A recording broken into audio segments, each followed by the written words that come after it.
Hey, hiya. Welcome to the stream. Welcome to the stream.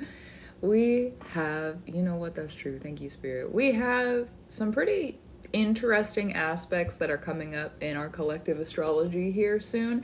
We have some pretty interesting aspects going on in our current astrology right now, actually. We have Neptune, that's at 29 degrees. I just made a video on this recently, the Neptune at 29 degrees. Neptune being our planet that oversees our psychic sight, and it is at the death degree. Listen, I love death, but this is going to be an interesting couple of months. I'm not exactly sure the date that retrograde starts right now, like off the top of my head, but that Neptune retrograde, it does start this summer, and Neptune is going to be at 29 degrees until August, like the end of August, and then we retrograde. So before Neptune moves on into Aries, which I'm actually kind of excited about this because I've been enjoying Neptune in Pisces, but it will retrograde and then it will return to that 29 degrees. And we also have Saturn in Pisces right now, which is like the critical degree is the 29th degree. It's a very, very serious degree. It's the maturity of our lessons from that transit, like as it goes through. So like we're actually sitting in some really serious spiritual energy right now, a lot of us, really spiritual, like serious spiritual lessons, some really, really serious, not just spiritual lessons, but like some really serious spiritual order. Anything that you've been going through, I think that transit is like 12, 11 years or something like that. Oh, shout out. Thank you for the follow.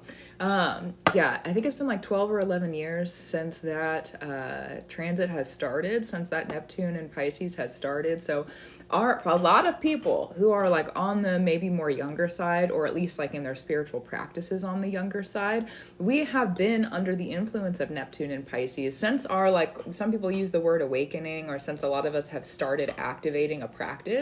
Neptune has been in Pisces. That's been for a lot of us the beginning of our practices on a more serious level. And so now we're going through this, you're telling me, yeah, we're going through this energy of like really wrapping that up and finalizing that before we move on, because Neptune, as it goes into Aries is the activator of an entire new story. We're walking into a new beginning spiritually, and that's in 2025. It's like March and April of 2025, I'm pretty sure. So we still have a lot of time with that one, but at the same time, you know, it is. Where should I hold back? No, what's up, Sky? So this is, I'm sitting and talking about our collective energy, just kind of like what we're going through astrologically. I do have readings available on the website. I'm doing tarot. My tarot readings are back up if you're interested in that, which I haven't done those in a while. I haven't done those since like the end of 2023. It's been a while since I've done those. I needed a break. Honestly, we can get into that in a moment. But yes, so the tarot's back up if you are interested in that or you feel called to sit with that. There's some new options for tarot also. It's not just like one tarot reading like I used to have. So that's changed a little bit. There's astrology readings up on the website. Also, I am taking a break from doing private one-on-one sessions right now. I'm sure probably eventually that they're going to return, but right now they are not on my website. I've been going through this death process over the previous several years, but really, because I looked up today, oh my goodness, this is really wild. I looked up today, everyone going through it right now, it is, yes, I understand. I looked up today when I first went viral on TikTok at the end of 2020, and like literally within the week or two that I went viral the first time, it was a Pluto, a Jupiter, and a Saturn conjunction. Those three, that's a wild conjunction, first of all, and it was in Capricorn. That was happening when I first went viral. So that, in 2020. So like having that first virality kind of like springboard, there was a lot of things like Pluto's power centered, Saturn is order centered. Also, thank you for the gifts. It's order centered. So there was so many different like lessons that I had to go through after that I realized today I'm slowly, because I've taken a break from doing private one-on-ones. I took a break from doing live streams. So like I'm taking a break so I can clear out things in my personal life that have happened, you know, and then I'm returning in a more evolved way, in a more mature way for myself and for you too. So I've been resting with a lot of that's been happening, but yes, and, you know, it is. Also, thank you, Jessica. Yeah. So thanks for the patience. But yeah, that's what's up with the readings. That's what's going on. I love it for me too. It's been really, really good, you know? Why are you learning lessons? Especially, I feel like with the yoga name, I feel like, you gotta learn the lessons. You gotta learn the lessons, because if you don't learn the lessons, you're just gonna stay, well, you don't have to. If you want to stay in the same cycle, then that is what it is. If you want to stay in the same cycle and not learn the lessons, then you're going to be in the same cycle. But if you learn the lessons, then you can stop the cycle and then you move on to a new cycle. And usually there's a new lesson in that new cycle. It just doesn't stop. It's a never ending, in my opinion, thing that that we go through. It is a happening. So yeah, I'm a Cancer moon. Cancer moon. I love my Cancer moon. It's such a good moon. Yes. Also, thank you for that. Thank you. I am doing personal readings. Hello. Yes, I am. They're up on my website. There's tarot readings and astrology readings available. So if you look into it, if you have questions, you let me know.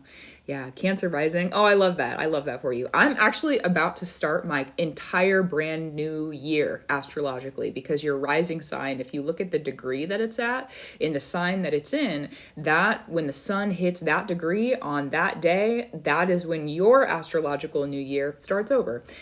We look at it in the grand big picture as when it enters Aries season, but we each have our own individual, like we have our solar return. That's different. That's our birthday. That's when the sun is at the same position in our chart that it is in the sky. But if we're talking about like the new year for you astrologically, that's when the sun passes over the rising sign. And that happens for me in less than 24 hours. For me, that's tomorrow. And I'm really excited for that because there has been so many endings recently. So yes, and I'm excited for Venus and Jupiter to pass over that degree very soon also, because I do a lot of Venus and Jupiter work and like with that energy. So I'm really looking forward to that. Yes. Yeah, the correct pronunciation of my name. And you know what? I get asked that pretty frequently. And also thank you for the support.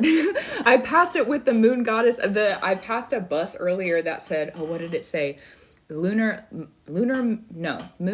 farms, Moon something farms. It was a school bus. There were people on it. I don't know where they were going, but it was a farm. It was like moon something farms, lunar something farms. I can't remember the exact name of it, but the moon has been coming up today. Interesting.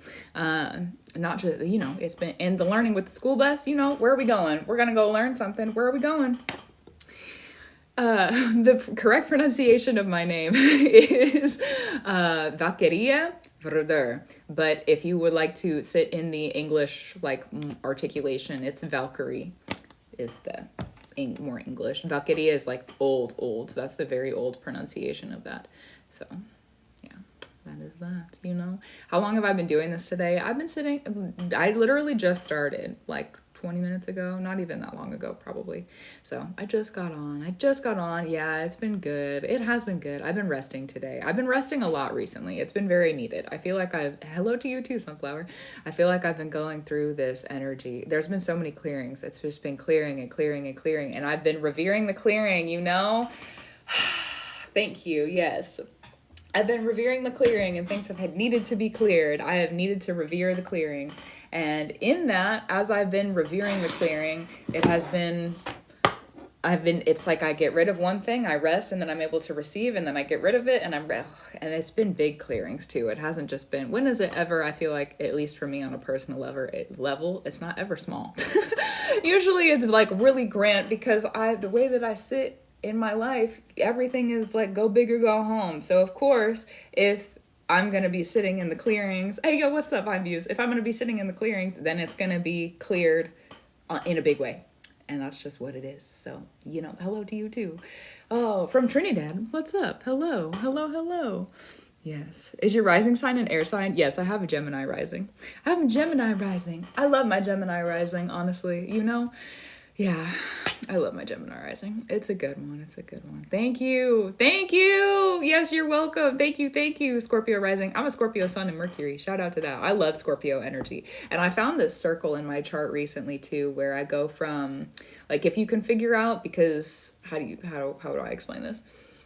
My Scorpio sun, Scorpio is ruled by Mars and Pluto. So looking at your Pluto and your Mars sign, where are those and what are they ruled by? And that influences that. And then usually you end up seeing some type of pattern if you just follow that all the way through.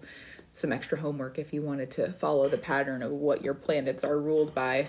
Mine is very circular, so it's very interesting. But yeah, I love my fellow Scorpios, the fellow Geminis. Yeah, that's great. Oh, thank you. Been so motivated by your process. Oh, thanks. You know what? I feel like ironically, I have had to get myself motivated, so I'm grateful that it's helping other people. Yeah, I've been getting so much great feedback recently. I'm very, very grateful for that. Thank you. That. Yeah, thank you. Number of times I find the most people I've had with are Gemini. Love my Gemini. And it's interesting because my Gemini rising, that's the only placement that I have in Gemini, but my Sun and my Mercury are Cazimi. So my Sun and my Mercury are together. They're conjunct. And the Mercury rules over Gemini. So actually my Sun influences a lot of like what is ushered into my life. I really enjoy that placement and like that crossover. Yeah. Oh, mine's all fire. Love that. Do you think a cap stellium is scary? No, I don't think so. It requires people to have a lot of work. But the thing that I really love about Capricorn and Saturn is that if you're able to, Capricorn and Saturn, you get thrown these like heavy lessons. But that's because Saturn wants you being a child of Saturn in your astrology chart. If you have Capricorn, Aquarius also, because that's also ruled by Saturn, Capricorn, Aquarius, and Saturn placements that are like really heavy in the chart.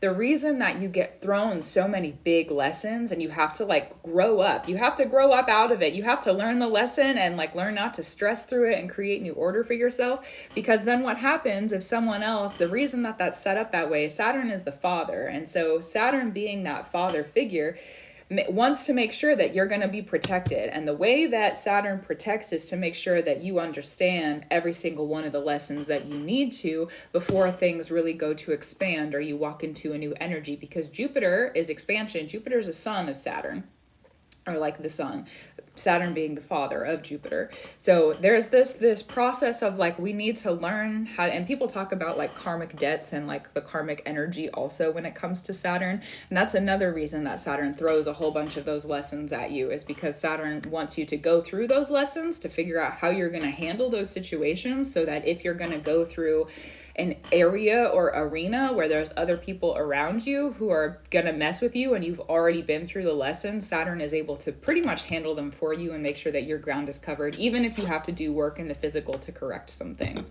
and direct some things. It's not always to correct. So I don't think that a cap stellium is scary. And actually, before I closed my bookings over the previous couple of months, I was reading charts that were just like 5 planets in Capricorn, 6 planets in Capricorn, 7 planets. It was so many Capricorn stelliums that I was reading their charts for. And like simultaneously, I was like, okay, I hear you, Spirit. I need to stay in my order. Thank you. I got it. Let me sit with it. Thank you. So yeah, but I don't think that is scary. Yeah, I don't think that is scary. I think that it is scary for other people, maybe. Like if you're actually someone who sits with that Saturn energy and is able to like really learn how to wield it, it might be scary for other people, because I would not want to come against someone who has their life in order and they have a bunch of Capricorn placements. Oh, absolutely not. Let me sit on the sidelines if I don't know what I'm doing. Like, no thanks. Yeah. So, yeah. And it's interesting too, because I was just thinking about the Saturn return earlier, because my Saturn return starts, I believe it's next summer. Sometime next summer. I'm less than a year away from my Saturn return starting, because I'm 1 degree. My Saturn's at 1 degree retrograde.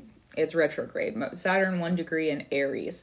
So I have, thanks for the subscription. Also, just a heads up for anyone who's interested in that subscription, I'm going to redo that. I don't know exactly what I'm redoing or how I'm redoing it, but it's getting redone eventually, very soon. I don't know when, but it's been like over a year since I've touched that up, and they've like offered so many new things TikTok has through that. So thank you for that. Yeah. So I am going to be changing that up. I don't know what it's going to switch up to or what's going to be included or but just, and thanks for that too. Yeah, so good.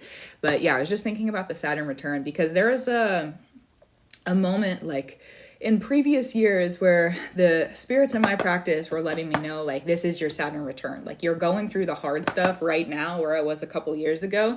You're going through the hard stuff right now so that you can clear it out, so that when you do go through your Saturn return, you're able to actually be disciplined and be dedicated and not be so, like, caught up in the mess and caught up in the stress, and it doesn't have to be difficult for you when you're going through it. But I was thinking about it today, and because I just saw a video, and I don't remember their name in this moment, but they do like psychology work, and they also post about astrology, and someone just put in for a reading. Beautiful, beautiful, beautiful. Let me pull it up. But they were talking today, they're turning 30 soon, and I wish I could remember their name, but regardless of that, and also in regard to that, they're talking about their Saturn return today and how it just kicked their behind, how it just kicked their butt. And I am like, it made me a little bit hesitant. I'm gonna hold your hand when I say this to myself. You need to prepare. Like, that's how I was today with myself about my Saturn return. I was like, you need to look at, like, go look at it and make sure that you're keeping yourself up on your order. So I did a little bit of back work today, yes. Yeah, for the readings, are all the options for the live? Yes, they are. I currently don't have any bookings available for private bookings. I'm taking some time to not be on a schedule where I'm, like, showing up to readings, and I'm able to get on live stream when I feel like it and when I need to. I just need the space right now in my, like, private life to not be on a schedule. So it is what it is. But yes, those are closed right now. So yeah. And this one's for Maggie. Hi, Maggie. Let me read everything for a moment. So channeled, this is one of my favorite readings to do. The channel messages. Oh, let it come through. Okay, beautiful.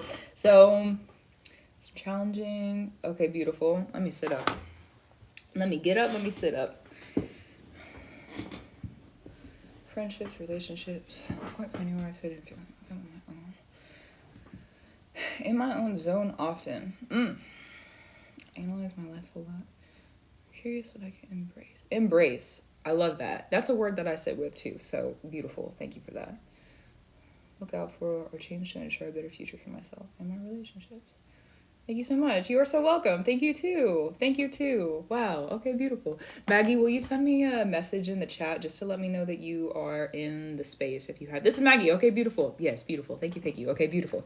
So at the beginning of my readings, my channeled readings and my tarot readings, I'll sit and, like, open up space so that you're able to sit in the energy and we can sit in the energy together. So Maggie, at this time, I ask that you bring through any feelings that you've been sitting with about this note that you wrote, any feelings that you've been sitting with around your movement and your changes. If there's any other questions or memories that you want to bring in, if there's any other messages that are sitting on your heart or sitting in your mind, if there's any other places where you feel like you might be blind, that you would like to rewind and be kind and to not be blind, then I ask that you bring these influences in. And if you're feeling like you are ready to begin, then I ask that there is a grin. And let us together find a way for you to win through this that you are walking through. And I ask that you give reverence to the spirits that are true, and I do too. Thank you, the spirits that are true. I give my love, gratitude, and reverence to you. So I see, there's something that, thank you, Spirit. There's something that, thank you, Spirit. There's a reflection that you're staring at that's making you go crazy. There's a reflection that you're staring at that is, what I see is black obsidian. What I see is black obsidian mirror. Be more clear though. It's like having a black obsidian mirror around you, like, drives whoever looks in that, it drives people to go mad. It's not necessarily a bad practice, but there's something that you're reflecting upon, or something that it's already gone. Like, you're already through it. Thank you, Spirit. You're already through it. You've already done it. You've already been through it. You've already brewed through it. And it's like, if you've ever seen those, like, how do I say? It's like a belt, but there's a clip-on the belt. There's a clip-on on the belt, and that clip-on, it's like a harness, but it's not a full-on, like, harness. It's just a connection to the belt. And there's something like, there's like a tether, like you're tethered somehow to these other experiences. Not somehow, there's a tether. It's a tether and it's around a belt. And if you're able to sever that, like you literally could just go and cut it off. But the question for you in this moment is like, what is it going to feel like if you don't have that weight on you? And not only that, it feels like you've been tethered to these emotions and to these people and to these places and to these memories and to these spaces and to these other types of magic and to these like losses and these crosses. You've been tethered to this for what feels like a very long time, or a fairly long while, long enough that it's like, what are you going to do if you don't have the weight on you? Like, what is it going to feel like? What are you going to actually like be able to do or like reveal to yourself? It's gonna feel free. Like it might be scary because it's this, oh my goodness. Thank you, Spirit.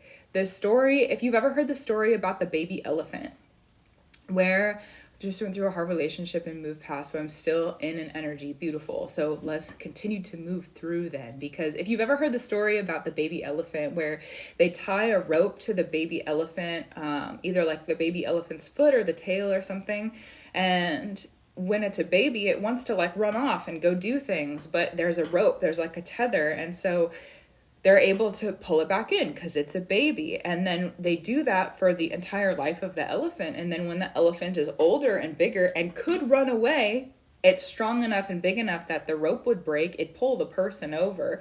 But the elephant doesn't actually know its own strength. Oh my goodness, the elephant doesn't know its own strength. And it's always been tethered to this experience of having this rope here to have it to, it's always been pulled back. It's always been pulled back. It's always been pulled back.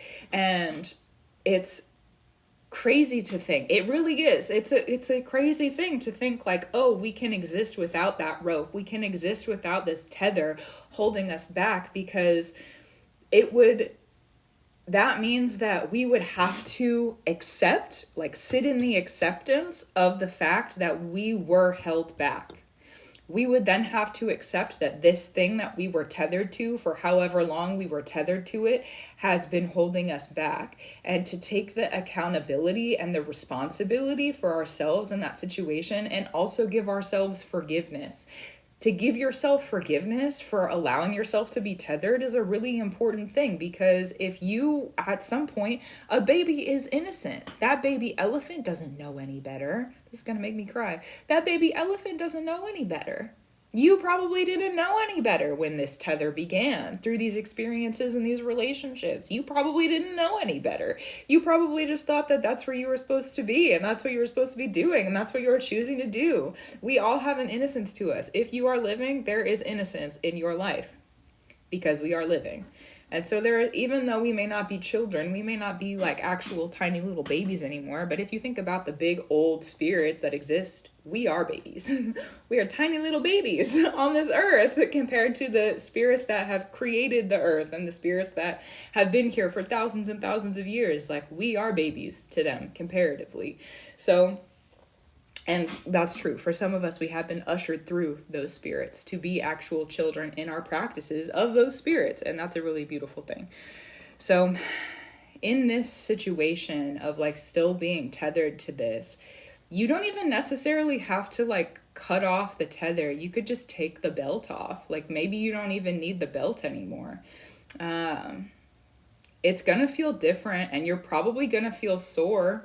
You know, if you think about an elephant, or even just not even the elephant, if you just think about wearing a belt, like if you've been wearing a belt for like over a year, for every single day, and you wear it when you go to sleep, and you wear it when you wake up, and the only time that you really don't wear it is when you're cleansing yourself, but then you put it back on, that's a lot. You're probably gonna be sore when you take it off. It's also probably gonna feel really weird.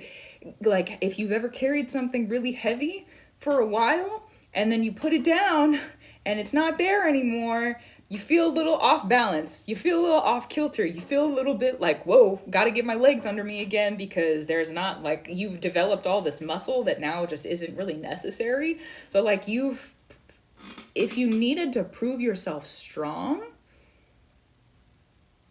there's no more need to. There's no more need to hold on to it. And what does the process of letting go look like? What does the process of letting go look like? I think that is a very great question. Is there a discretion or a direction that we need for that moment? It's like shedding a skin. Just allow yourself to be new again. It's like shedding a skin. Let yourself be new again.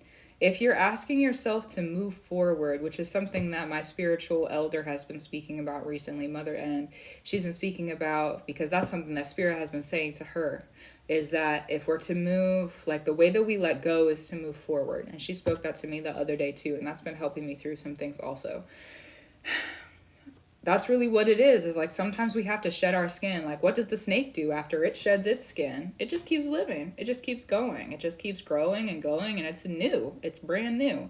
And so there's probably going to need to be, like, that adjustment period's kind of scary. The adjustment period of being like, whoa, who am I now? And, like, what do I look like? And what do I feel like? And, like, these new legs under me, like, I'm walking different now. That's a little scary because it's new, and there's maybe for a lot of people, and also in this reading specifically too, like if there's times in your life where you have been new at something, and then there have been people around you or situations or circumstances that have made being new at something or being a fool at something more difficult, or like having there be not just in difficulty, but like sometimes people are cruel to the fool, and if you're going to take that belt off, that means that you're now a fool again. You have to figure some things out again. And that means that you have to accept that you don't know a lot. And going through an experience where you have built up all this knowledge and all these wisdoms, and now you're sitting at this point where there is an end, being able to take that off, like make the end a friend, because if you're able to take that off and let it go.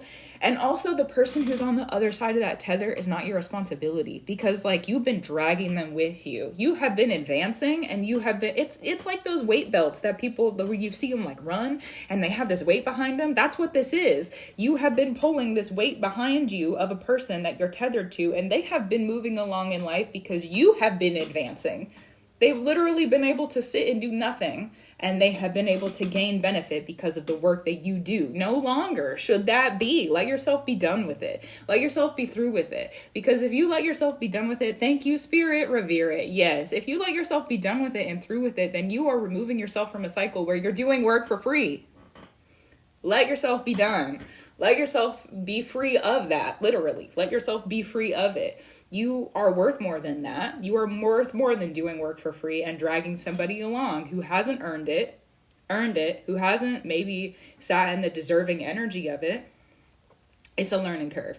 Sitting in spirit is a learning curve. And sometimes on that curve, we have to, it's like if you're driving a car, there's a whole bunch of stuff packed in the back, or there's like stuff on the roof, it's not tied down. When you make a turn, it's gonna fall off. Sometimes when you make turns in life, some of the stuff has gotta go. Some of it's gotta go. So this is just, it's a turning moment. It's a turning point. It's a turning moment. And I think that what I see like pretty clearly is that there needs to be a moment of this release. Like allow yourself the time, and don't necessarily look forward is what I mean by that. Like allow yourself the time to sit and have that removal, to remove the weight, to understand what it feels like to like walk and stand, even if it takes like just give yourself some time to like figure out what that feels like, and to figure out what it is to be standing on your own 2 feet again without these responsibilities that you're like dragging with you, and these people and circumstances that you're dragging with you. Because then there's going to be this moment where you figure out like, oh, whoa, my legs are stronger now, and I can jump a lot higher. I can do a lot more now because of everything that I can do this. There's going to be a moment where that felt really great. There's going to be a moment of I can do this. And in that moment of I can do this, you're going to look up and there's going to be like this beautiful sunrise or sunset, and you're going to forget all about it. It's not even going to be an issue anymore. And so if you are looking for like a past, present, future kind of situation, also like just give yourself time to focus on that in the present moment. And there will be a moment of like, there's more. You can do this. The I can do this moment where you look up and you realize like, oh, this experience gave me wings, and now I can go soar and fly and jump really high. And that is beautiful. And that really makes me want to cry. Is there any other questions that you have about that situation or about that? Is there any other questions that you have? And there was also another reading that came through also there. So I see you. I haven't looked at it yet, but I see you. wherever that's at. Let me go look and see where we're going with that one. But this reading is for Maggie, just so that everyone's on the same page. And there's readings available on the website. So if you click through, there's options. So, yeah.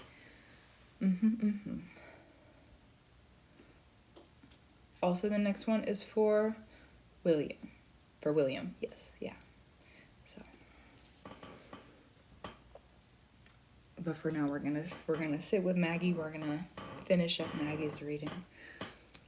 Wow, you can do it. Give yourself time, and it will be a shift. I'm William. Beautiful. Oh, thank you. Beautiful, beautiful, beautiful, beautiful.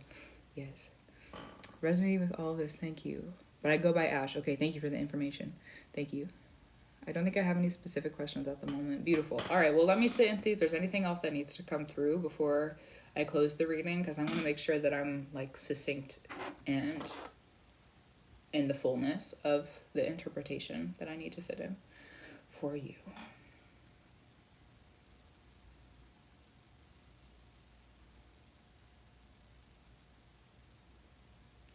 I want to go back to the beginning where that obsidian mirror came in, because it like kind of came in and then it was like we moved on from it.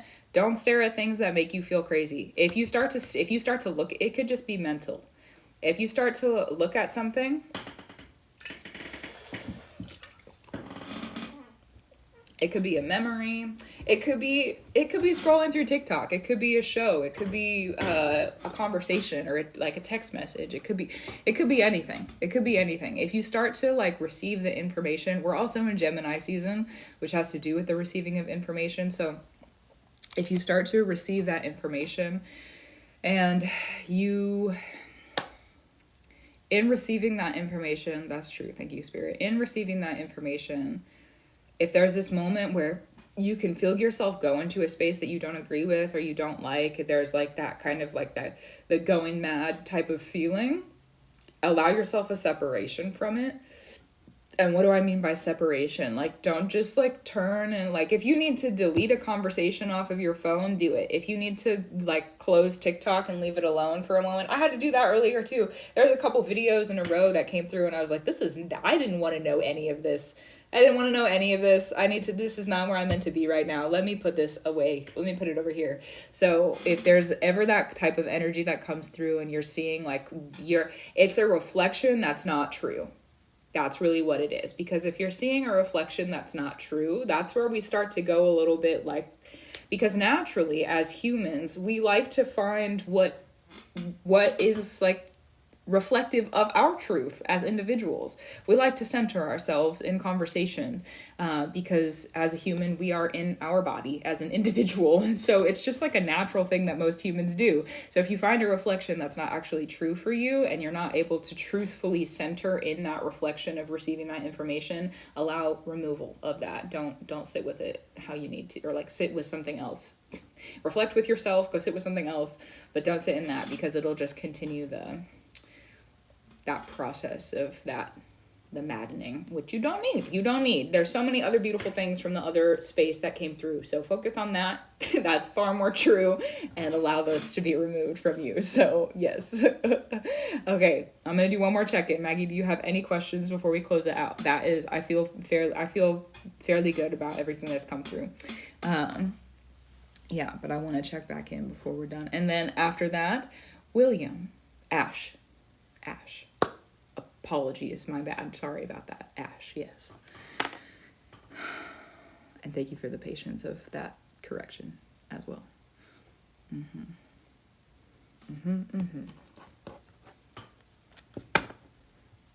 No worries. Thank you. Oh.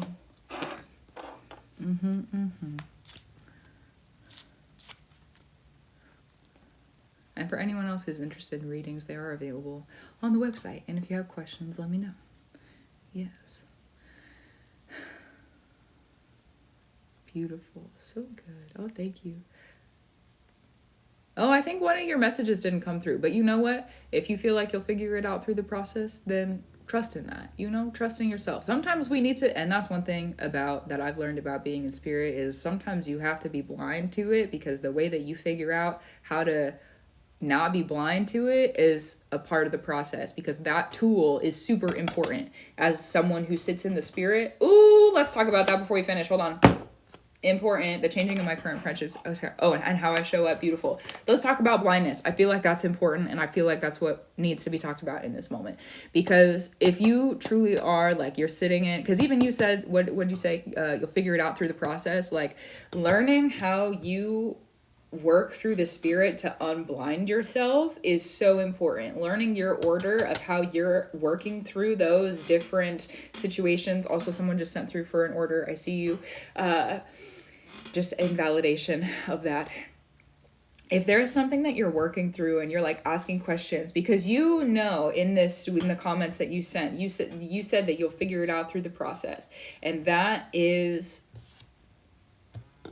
to allow yourself to figure it out. Because what happens if you allow yourself, please allow me to speak in love, truth, elevation, and free in the highest order that there is, can, and will be. If you're allowed the space to figure it out, if you're allowed the time to figure it out, there's so much more that you are going to learn. There's so much, and not just learn, because if you're really working through like what friendships are, and that's something that, thank you, spirit. Let's talk about it. If you're studying relationships, there's a reason for it. That's true. Everything with a reason. Everything with a reason. So, and sometimes it's a change of season reason. If you're studying everything in those relationships, what works for you, what doesn't work for you, a lot of the times with protection in spiritual practices, and Saturn right now, bringing it back to astrological things that are happening, Saturn right now is in Pisces, which is asking us to bring order to our spiritual practices. For us to be able to do that, we have to be able to look through the spirits that are in our life, in our physical life, in our relationships, in our home, with the people that we're friends with the people that we're in partnerships with the people that we're in business with the way that we drive our car or walk to our jobs, or all those different things. We have to be able to look through the spirit in those spaces also. It's not just a practice of sitting at the altar and pulling the cards. Like, it's something that's integrated and integrative in your entire life. So if you're studying relationships right now, there's probably a reason for it. And by studying those relationships, because I can't tell you what your morals and ethics are, and I will tell you that in my practice, studying relationships and figuring out the tools that different people use in the spirit has had me remove more people from my life than maybe I have wanted to, because I've realized my own morals and ethics and realized how I don't agree with the people who are around me in those other situations that I've been in. And at the same time, had I not gone through those relationships where I've had to figure it out in the process and had been kind of blind to it in the middle of it, then I wouldn't have figured out what my morals and ethics are. I wouldn't have figured out my spiritual tools that I'm able to now activate and participate in our conversations, in the physical, when I'm sitting with people in the physical world, not necessarily just on the phone, but like face to face with people. There are many spiritual tools that are of use, and not just of use, they're important to learn. They're important to learn, and they're important to return to, and there are many tools in those types of settings in relationships where you have to learn them by yourself, because ultimately they're your secret, and keeping them a secret, that tool in the spirit, is what is going to protect you in other relationships. So it sounds like study. It sounds like learn. It sounds like study and learn and then return. Yes, you're so welcome. Integrative, blindness, moral, all sitting with me now. Beautiful. Yes, it is definitely. Oh, thank you. It's definitely a process. It's not something to like stress about. And one thing that has helped me through that process is literally, because I'm really blind in social situations and settings. Like if there's someone could, how do I say this? Someone could make fun of me right to my face, and I wouldn't realize it until I was home for 3 hours after the conversation. Like that, I'm that kind of blind in social situations. It's not necessarily, or like I've realized it 30 minutes after they said it or something. So after big social situations, that's why I don't spend a lot of time with people. I have to go and kind of unpack everything that happened, because me spending time with people, I'm learning about different kinds of magic than I am when I'm by myself. And I do this for my every day. I do this every day for the majority of the time that I spend, I'm still a human, I do human things also, but in every situation there is a magic lesson. So I do have to go and sit and kind of unpack, like, why did they say that? What was the purpose of that? And is there anything that I can learn from those? Were they actually being true? Did they mean to harm me? Did they not mean to harm me? Did they mean to alarm me? Like, what were they doing on purpose, and what was their innocence? Those are two really big learning spaces for if you're looking at relationships, like understanding if someone's doing something on purpose or if they're doing it out of innocence, because that for me helps me understand how I need to handle people. If someone has done something, for me, this is how I sit with it. If someone has done something in harm or out of harm, in their innocence, and they didn't realize that it was going to be harmful, then I'm able to have a conversation with them about like boundaries, and there can be correctiveness, and it because we're, again, I brought this up earlier, like we all have an innocence to us, and sometimes we do things that we don't mean to, or we haven't thought about it before we do it, and I would like to be given the grace and the patience if I were to mess up, you know?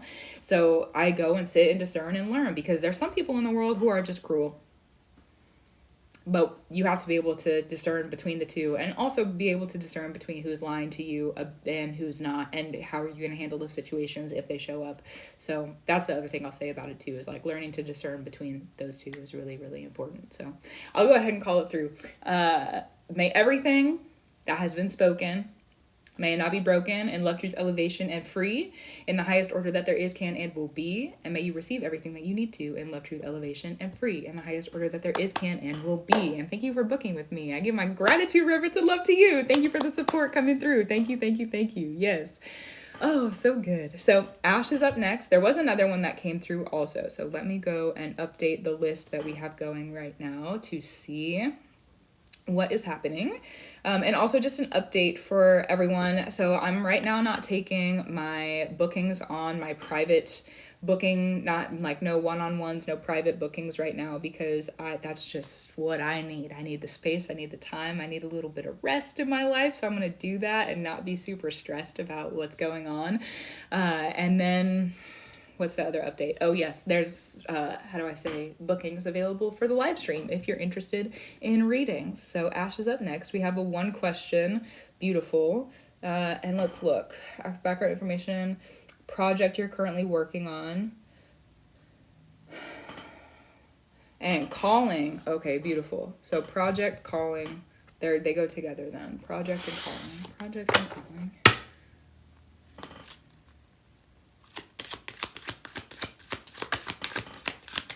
And this is for Ash.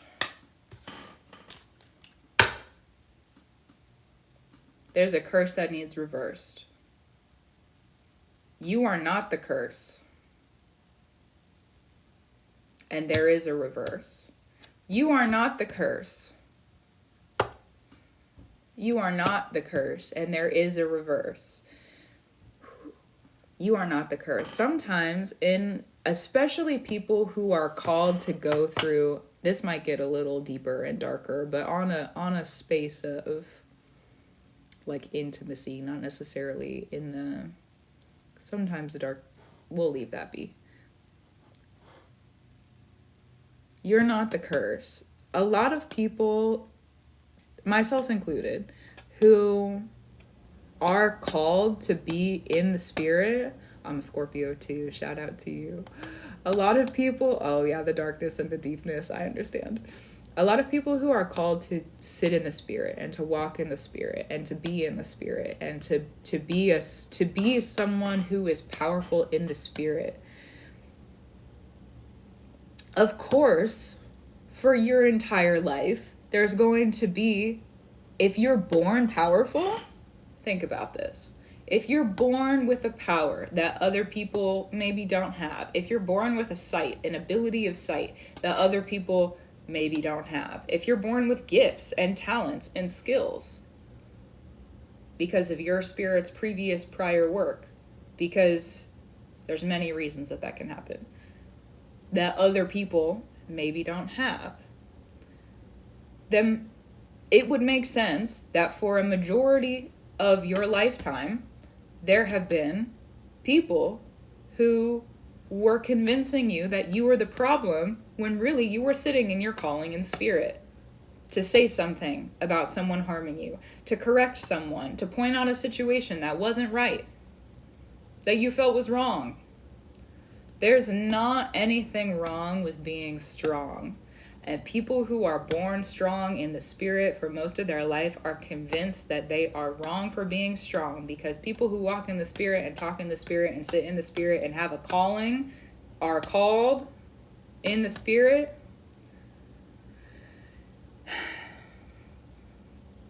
To be called in the spirit means that you need to revere it.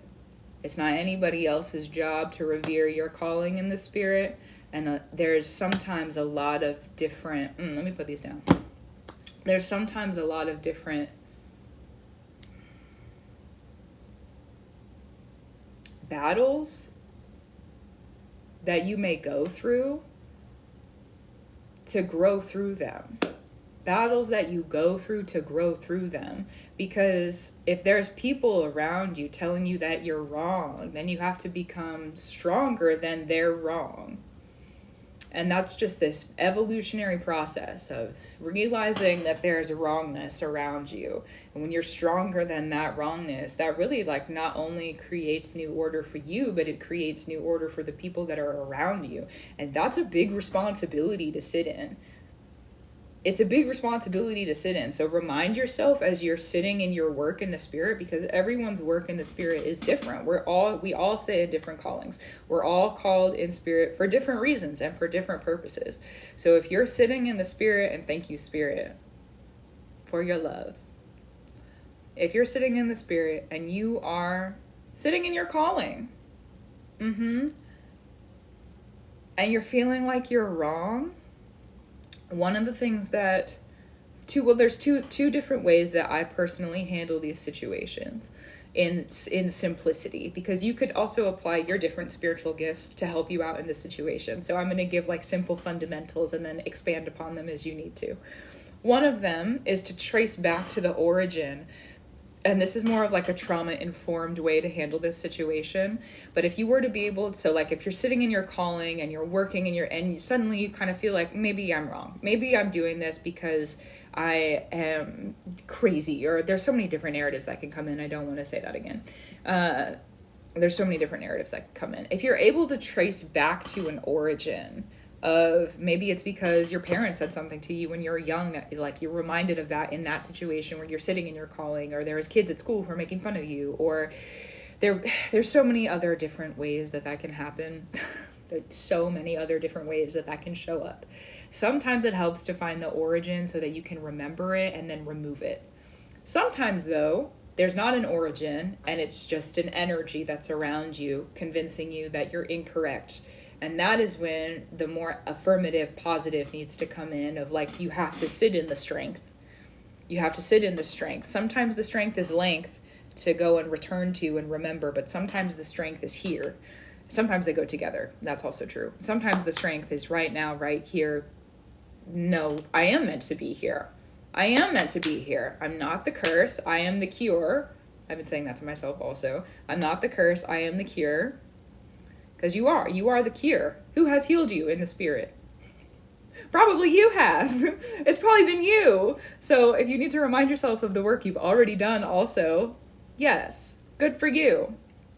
Good for you. And keeping up maybe a healthy, that's true. Maybe a healthy practice of affirmations would be good to keep your, especially your mental spirit, like elevated, you know, you took the words from my thoughts. To keep that mental spirit elevated. And I want to reflect too upon the current astrology that we have going on also. When we have the North Node in Aries like this, the Aries rules the head, which asks us to build new skills in our minds. So if you go and look at, if you wanted to, you don't have to, but if you wanted to, go and look at where Aries is in your chart. And if you're sitting in that area of your chart and any placements that you might have in Aries, like activating that or being in that area of your life can help to bring in those new skills, and like sitting in it in a creative way, however you need to with that. But I feel like there's more cards too. So before I get even deeper into that topic, let's sit and see. And then also focus on balancing your emotions. So like, don't let yourself get pulled into that negative energy. Find your strength here, sit in that strength, and then learn how to balance your emotions. For people who have been through really turbulent emotional times, sometimes there are some pretty big waves that come through. But if you're able, like, imagine a surfer on a really, really gigantic wave. You have to be pretty skilled to be able to do that. And so just understand that if you're in your strength, there will be the skill of that, and you're going to be able to be in your balance and ride that wave of emotion. I also feel like that is allowing yourself to be really present with the emotion, and that also requires a strength. Sometimes in therapy we have to be in a regressive state. We have to again, like the returning to previous times and returning to previous ages to understand what we were going through. But sometimes we also have to be very strong here and present here so that we're able to move forward, so that we're able to balance as we are walking through and not necessarily doing the healing work of what has been. So focusing on that. And then mindfulness. I feel like there's one more. Mindfulness, a practice of mindfulness being, yes, meditation, but also bringing mindfulness into different areas of your life. Beautiful. Learn the truth.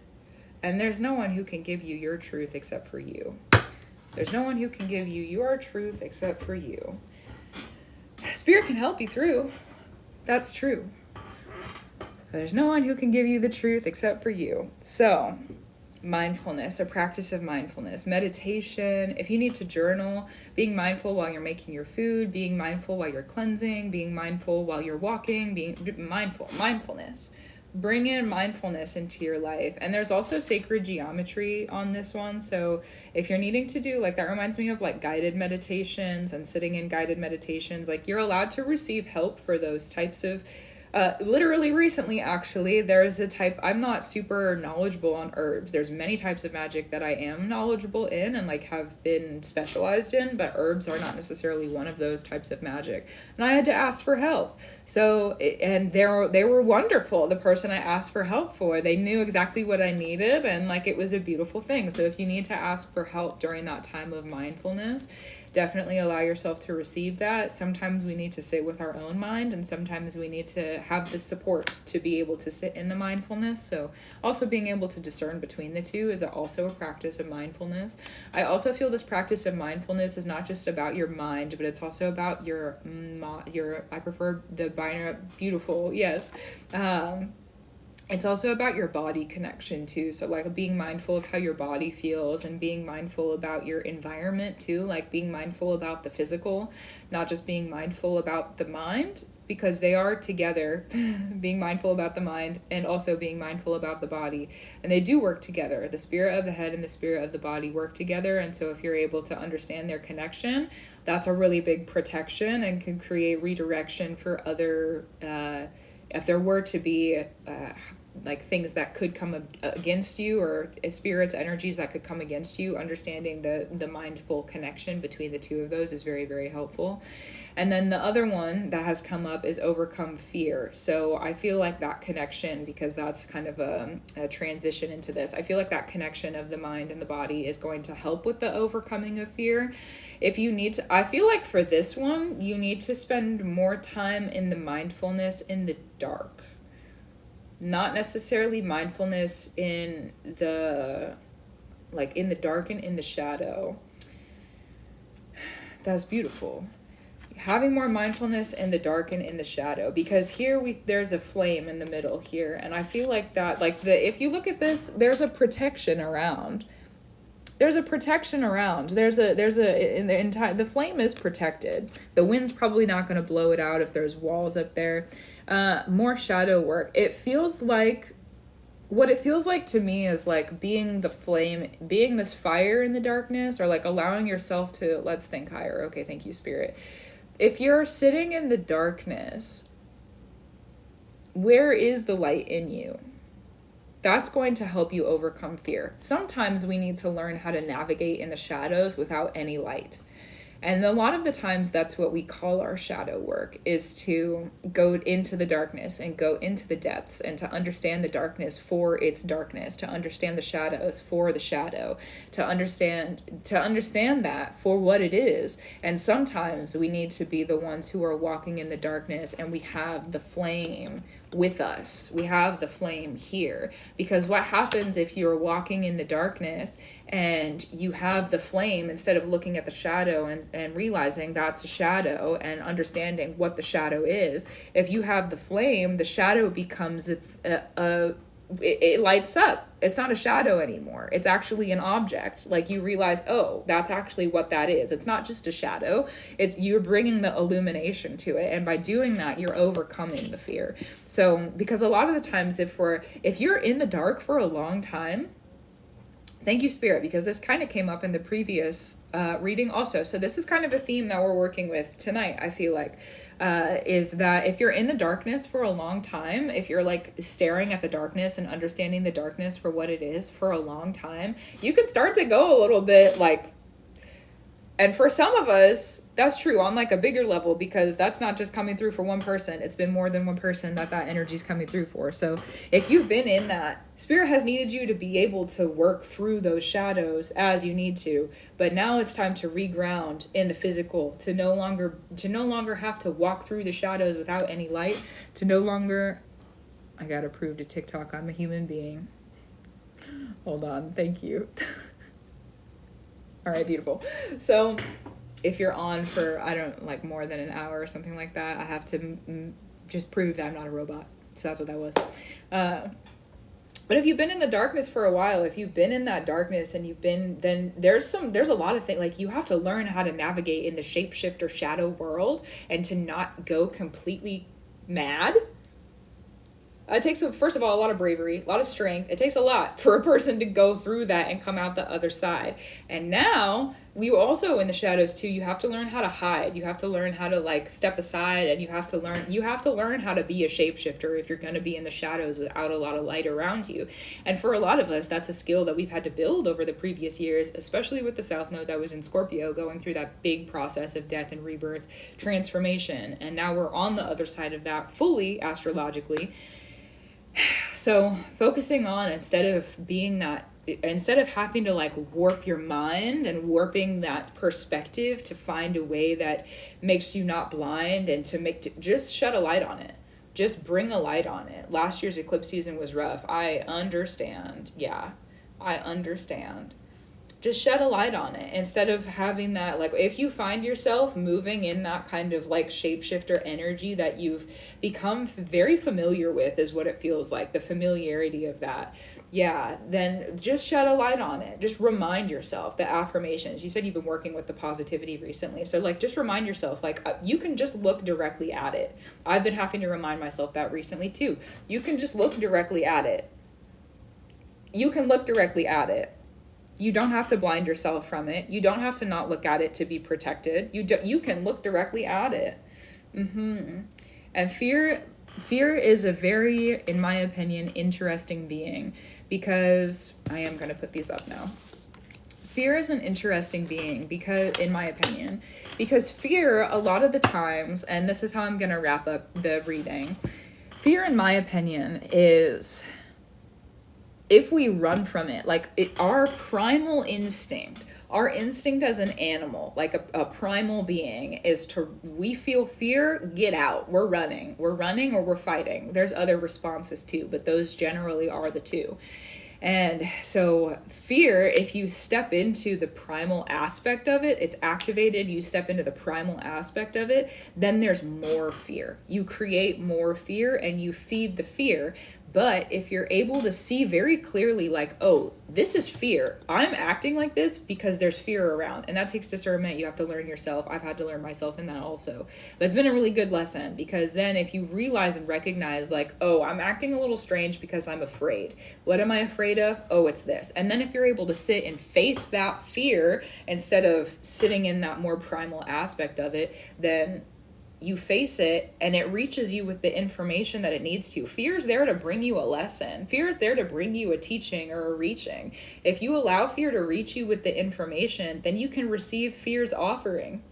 How beautiful is it that fear would bring us an offering and then leave and then allow us the room to sit with the offering and say to ourselves, oh, this is the truth of that fear that was just here. But if we run from it, and this is like in the general terms, like if you are in an unsafe situation, please do what you need to do to like remove yourself from that. This is on a, philosophical, theoretical level. If you have the safe space and the capacity to sit and face that fear, it's different for everyone, because we are in a collective room. So I just want to bring that discernment to the surface.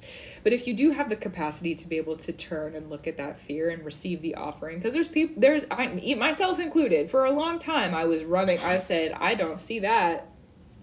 Let me be over here. Let me run this way. Let me go do something over this way. And in doing that, there's so many, fear was like, but I have a gift for you. You don't want it? All right, well, I'll see you next time. I have another gift. Oh, you don't want it still? Okay. But now that I have made friends with fear and I've been able to sit and like make clear those situations for myself, I actually have been able to receive those offerings, and it's become a healthy relationship. Because fear is not going to go anywhere. Fear is way older than me. Way older. It's way older than all of us. What we got going on here. Fear is old. Fear is an old being. And so if you're able to have a healthy relationship with fear, then it will bring you the reachings that you need here. So that is what I will leave with you. And may you receive everything that you need to in love, truth, elevation, and in free and the highest order that there is, has been, and will be. And thank you for supporting me. And thank you for the subscription also. Thank you so much. That's so beautiful. Thank you. Wow. Thank you. Ooh, so good. So, wow. I'm really grateful for that lesson of fear. I have a feeling I'm going to keep talking about it because it's been one that's been getting me through a lot of situations recently. So thank you, fear. Thank you, fear. So up next there's two, I believe, in three? Two. No, two. So we have for Sarah Beth. Beautiful. And then after that is Zachary. I don't know why my brain did not register that name, Oh, wow.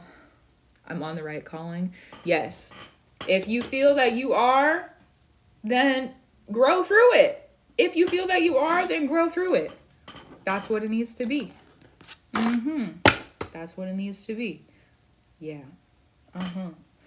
So for Sarah Beth, will you send me a message in the chat so that I know that you are here? And then I'm going to read your message also.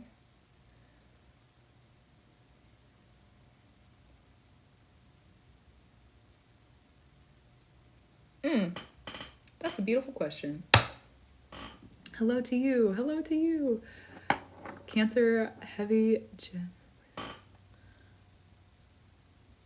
I should have added that in my comment. No worries. You said Cancer and Gemini. Okay, beautiful. So let's sit with it. Cut ties. He's telling lies. Ooh.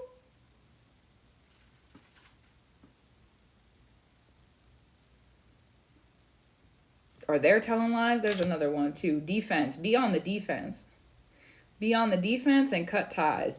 Open your eyes. Sometimes and you know what, with Capricorns, let's talk about it because you said it's a Capricorn. The thing about Saturn and Capricorn is that you have all these layers and layers and layers and layers. That's how Capricorn and Saturn protect. Is there's a lot of layers, and it's all these different layers and layers and layers and layers and layers. And to be able to see the truth through those layers, you have to sit and take the time to actually look through everything. So really look through how they're treating you.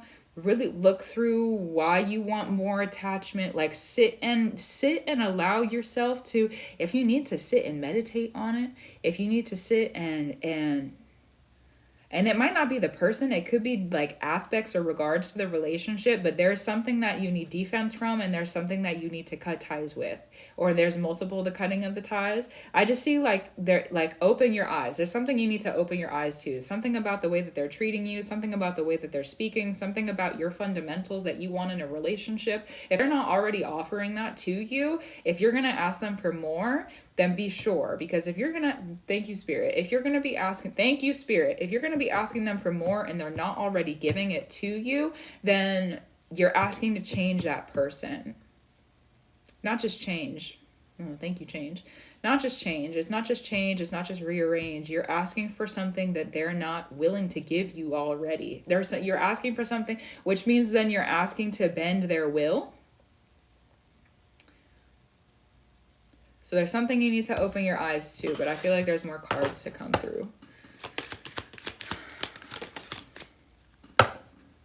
His sun, rising, Mercury, Venus, and Mars are in Capricorn. So he's really heavy in the layers. Understood. There's also you're a very passionate person.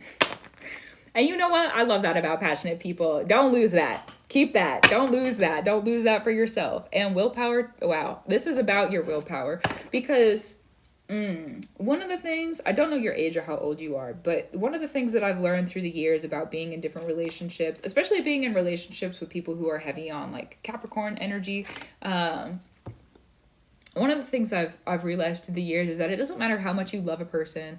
Just pulled an oracle card that said to walk away from something. I'm almost 28. Hey, we're the same age. Cool. Shout out to that. One of the things I've learned through the years about being in different relationships with people is that it doesn't matter how much love you pour into a person. It doesn't matter how passionate you are about it does matter for you and to you, yes, but like circumstantially in that relationship, it doesn't matter how passionate you are or how much you love a person. If they're not willing to return that to you, my love, this is how I look at it. This is how I look at it. If you want to give it spiritual fundamentals, this is how I look at it. My love, I draw power from love. I love love. I love love. I draw power from love. And love gives beautiful offerings to me. And if I give my love to another person, another entity, and they are not returning that to me fully, where's the other part of that offering going? If I give my love to somebody, I'm giving them my power. And if I'm not receiving fully in return the power that I want to receive from them,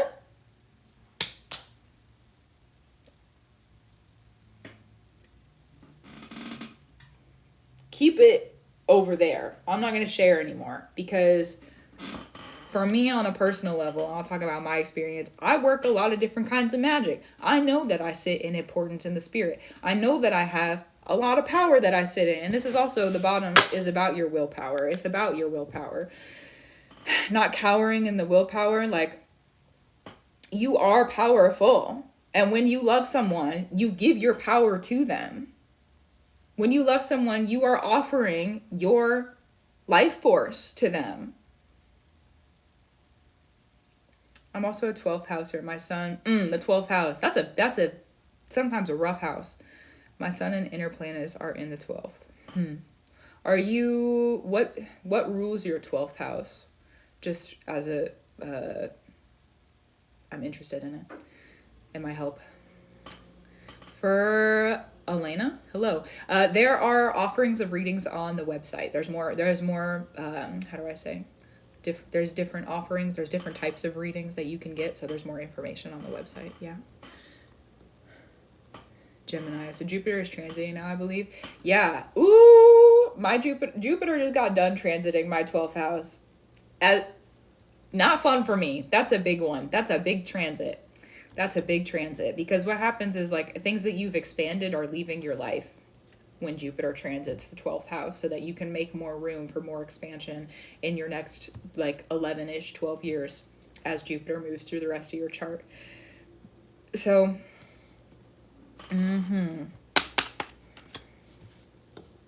really allow yourself the time to sit with it, discern with it. It doesn't mean stop spending time with them. It doesn't mean stop offering to them. It doesn't mean change anything in their relationship yet if you don't feel like there needs to be, but just like start to pay attention, have retention on what they're saying and how they're treating you. What are they bringing to you? What are they offering in return? Because part of Venus that's a part of relationships also, and it's also a part of the art of exchange. And if you are intimately, physically involved with that person, the art of exchange is very much active.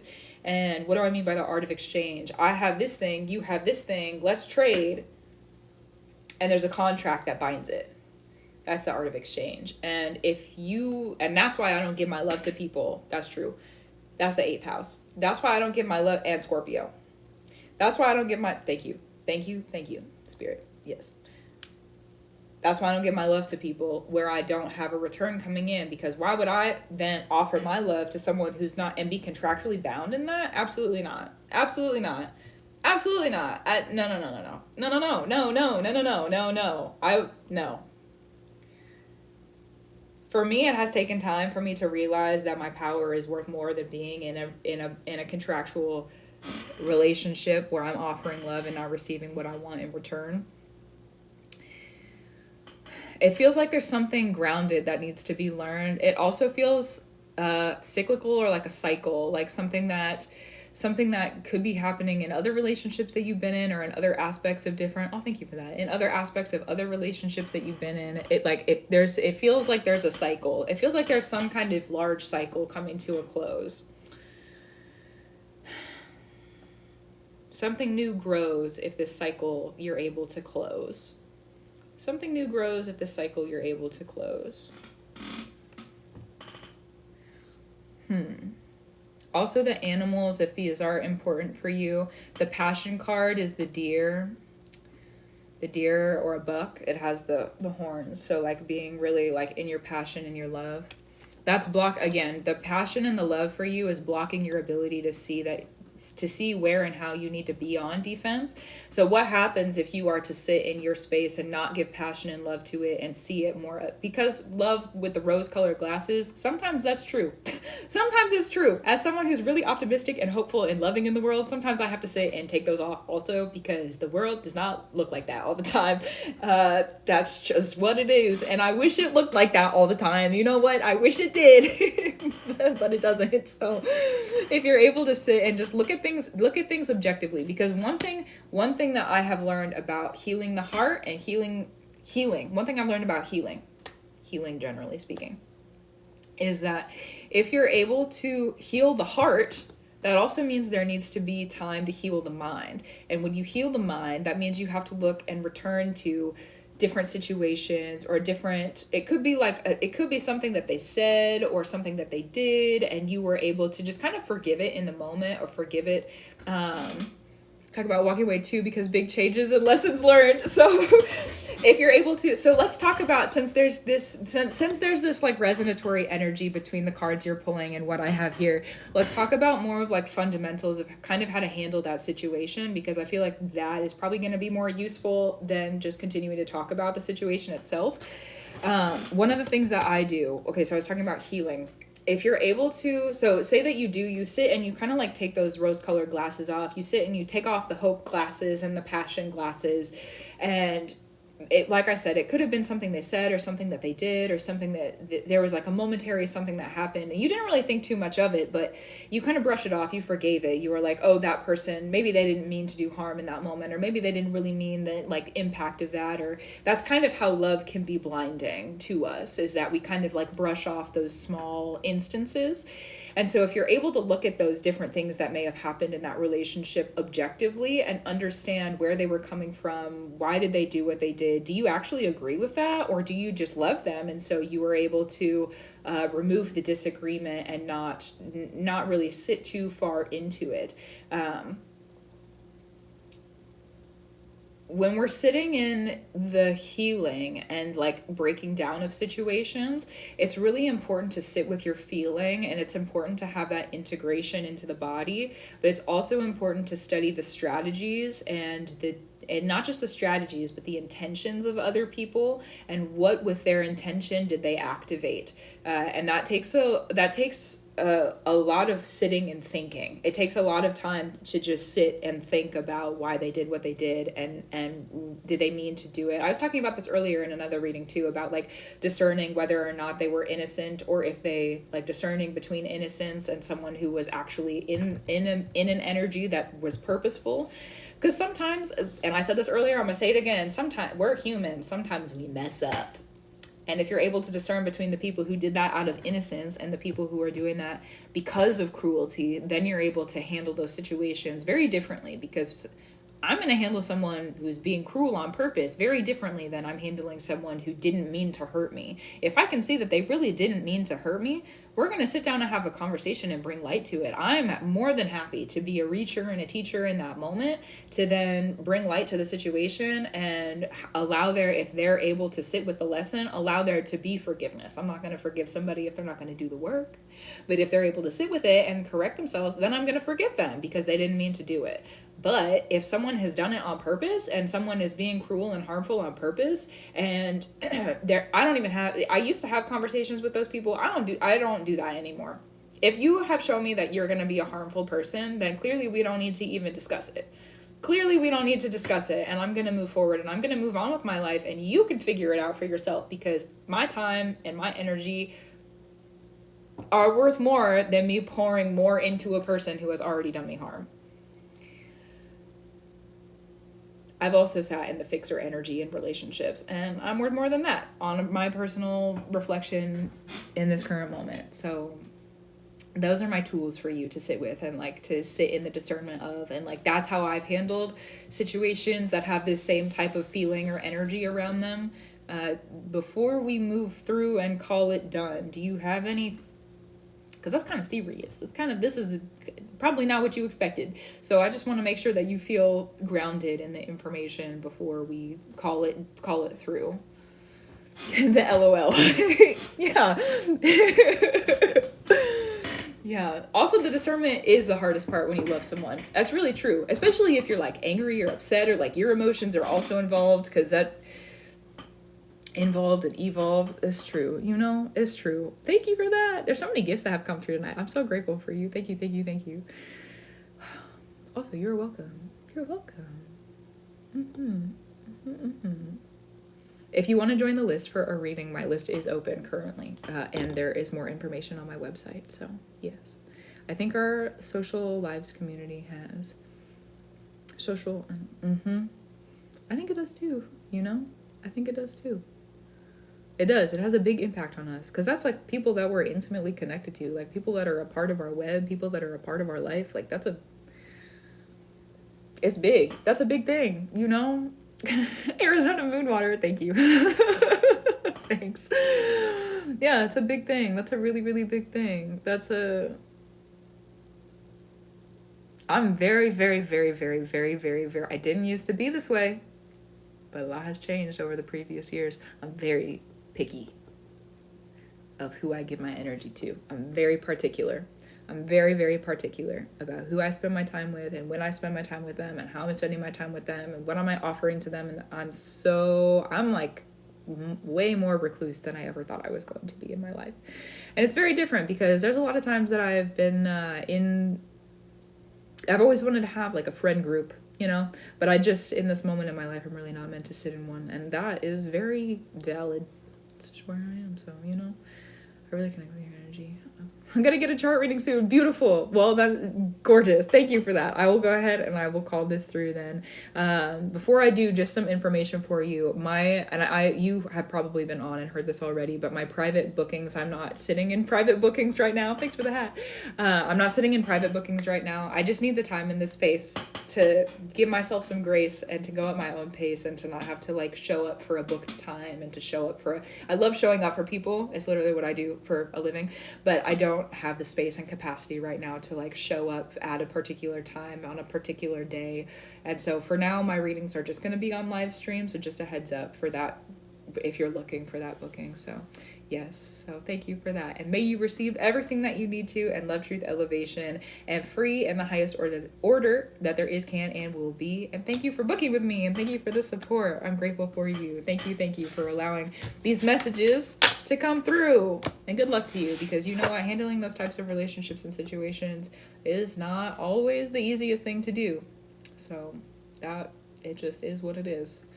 You're gonna get through. You're gonna make it through. That's also what it is, you know? So yes. Up next on the list is for Zachary. Hello, Zachary. Will you send me a message in the chat to let me know that you are here? And for people who are asking about readings, there is offerings of readings on the website. There's tarot and astrology and channeled readings. So you can go, if you have questions, let me know. But there's more information on the website about the different offerings that I have. So yes. Hello again. Hello. Thank you. Yes, hello again. Hello. Welcome in return. Yes. Information. All right, so holding you back and how to the slingshot. Understood. Into a better future. I feel like big growth is right around the corner, but there's a block. Or am I just impatient? Understood. Let us look through and see. Actually, water first.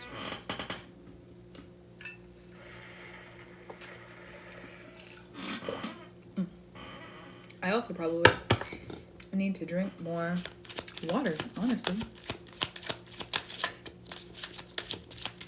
Hydration.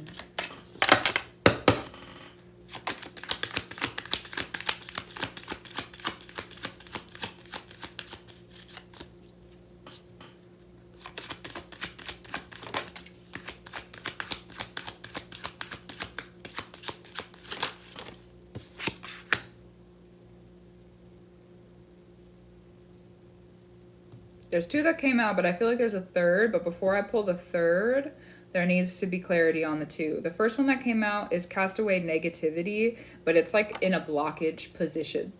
I feel like, and this has kind of been a theme tonight, so change. Yes, beautiful. The chameleon, change. So like adapting to your environment and kind of blending in.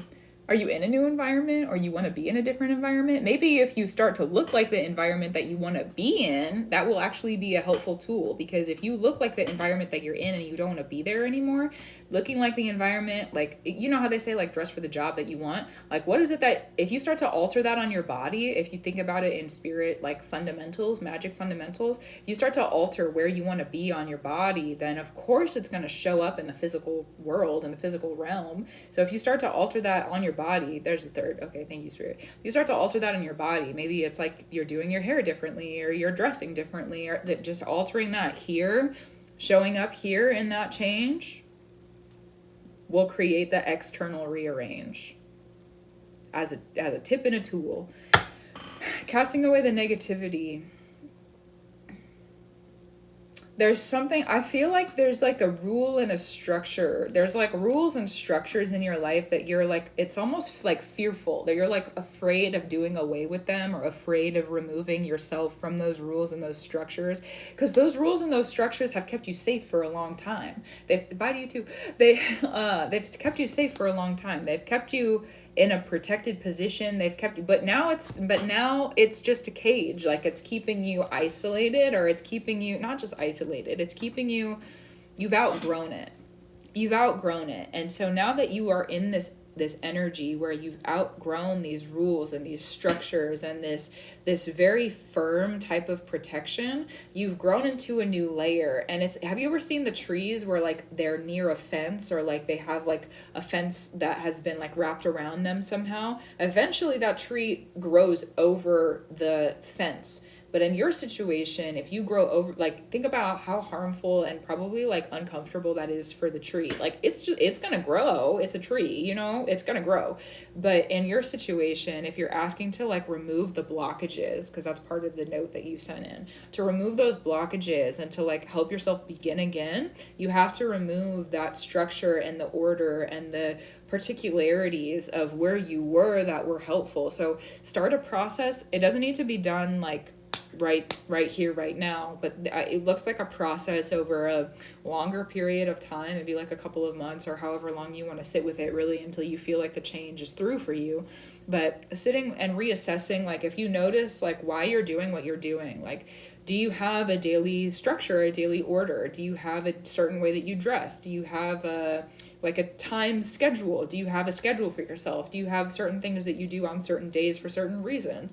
Different particularities like that in your life, if you start to look at them and really assess why they're there and if they still need to be there, that is what is going to remove that fence from being around the tree. It's because it's a defense. That it's a fence, it's a defense. Like it was some form of protection. You having that certain type of structure and order is a defense, but if you continue to have it there, it's just going to become like this caged environment, and it feels like you want to get out of that. And so there needs to be, and what I see too is like, on a chain link fence, how they like twist together and then there's like points where they meet, almost like a web. Because I work with like different webs and weavings in my practice. So it's like almost like a web.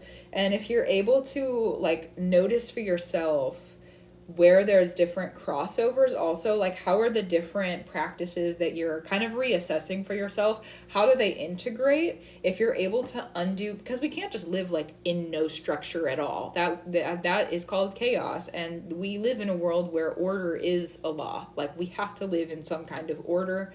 That's just what it is. We have a body that is an order, and that will continue to be an order for the rest of our lives. So we have to live in some kind of order.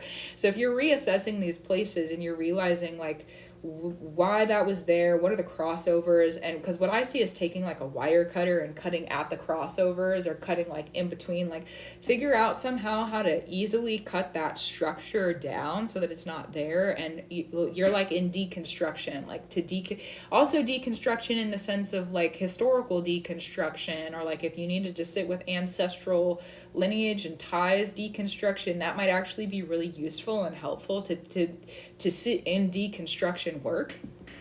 However it is you sit with that and define that, to deconstruct traditions, to deconstruct viewpoints, to deconstruct beliefs, that is something that could be really helpful, and how those are influencing your different daily practices or like your common practices. And maybe it's not things you do on like a specific schedule, but just like practices that are common for you in your life.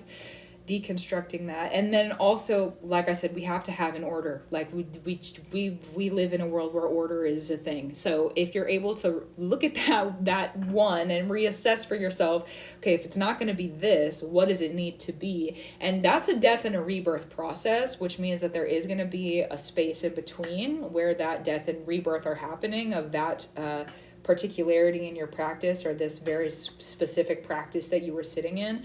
That's true, thank you, Spirit, into this new one. So if you need to give yourself time to kind of figure out what's going to take the place of that, or what is it the new thing that you're bringing into, or maybe it's a really old practice that you're going to be returning to and like bringing back in. Maybe there's a version of yourself that you really loved, and so you're going to, something that they were practicing, you need to like have a return in your life. You haven't done it in a long time. That's something I've been sitting with recently, not in every single practice, but there's certain things that like 7 years ago me was doing that I need to bring back now.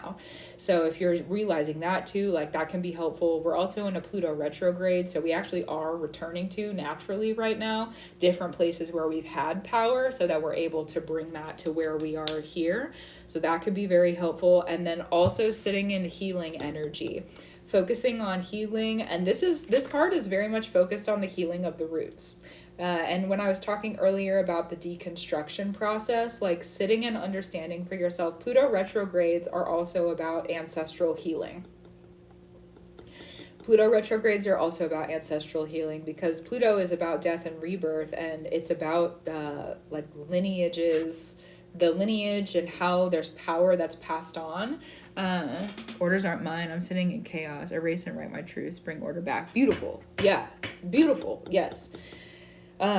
With the Pluto retrogrades naturally have to do with ancestral connection, because Pluto has to do with the death and the rebirth process and the inheritance from who has come before us. And if it's retrograde, then we're able to return to. It's a natural return. And so if you're feeling called to sit in the understanding of more ancestral practices, and actually one of the things that's been super fundamental for me recently in my practice is going and returning to practices on a societal level, systemically, societally, that my ancestors were involved with, that don't benefit me, that I was blind to until recently, and that it's like been coming up the roots to be revealed to me, and then I'm able to shield it off because I don't want to sit in that, or I'm able to wield it off because I don't want to sit in that, and allowing myself to heal and realize that I like had to inherit that because of who I come from, and that involves a lot of deconstruction work also. So the cat has come over to say hello. Usually he doesn't like to be on camera, so you know what? Thanks for coming to say hi. He's camera shy most of the time. So doing that deconstruction work can be really helpful. If you need to make offerings to yourself as an ancestor, that is something to like help with your healing. Also, ancestral healing, it usually has a lot to do with our body's healing, and so healing the body. So like really paying attention to the foods that you're eating, and really paying attention to not just the foods that you're eating, but like how are you making the food, and like how is that food, is it connected to you ancestrally? Also, when it comes to healing the roots, it could be your roots, not just your like you are an ancestor, so not just your ancestral roots, but the healing of your roots. So like, where is your story rooted, and what are you rooted in? Because if you're rooted in an energy that you don't necessarily agree with, it's still going to influence your practice. And then also looking at what you are practicing, where is that rooted in? Like, what are those practices rooted in? Because if you're able to see what they're rooted in, then you're able to see where are you really bringing up nourishment, because that's what the roots do. The roots on the tree, they bring up the nourishment. They bring up the water. They bring up the minerals. They bring up all the vitamins. They bring up the nourishment. And so if you're looking at where you're rooted, that's what's nourishing you. And not everything that we're rooted in is actually nourishing for us. Just like not everything that covers us actually protects us. So understanding those roots, and also realizing for yourself too, like, you're allowed to take the time to grieve if there are connections that you don't have to reserve your emotions. Like, I feel like that is an important part of that healing process. You don't have to reserve your emotions, or like reserve or preserve them. Like, you don't have to hold on to them. That also feels like an ancestral lesson, like not holding on to the emotions, allowing them to be felt and to have them be revealed instead of them being more shielded and concealed. And then, like I said, I feel like there's another one.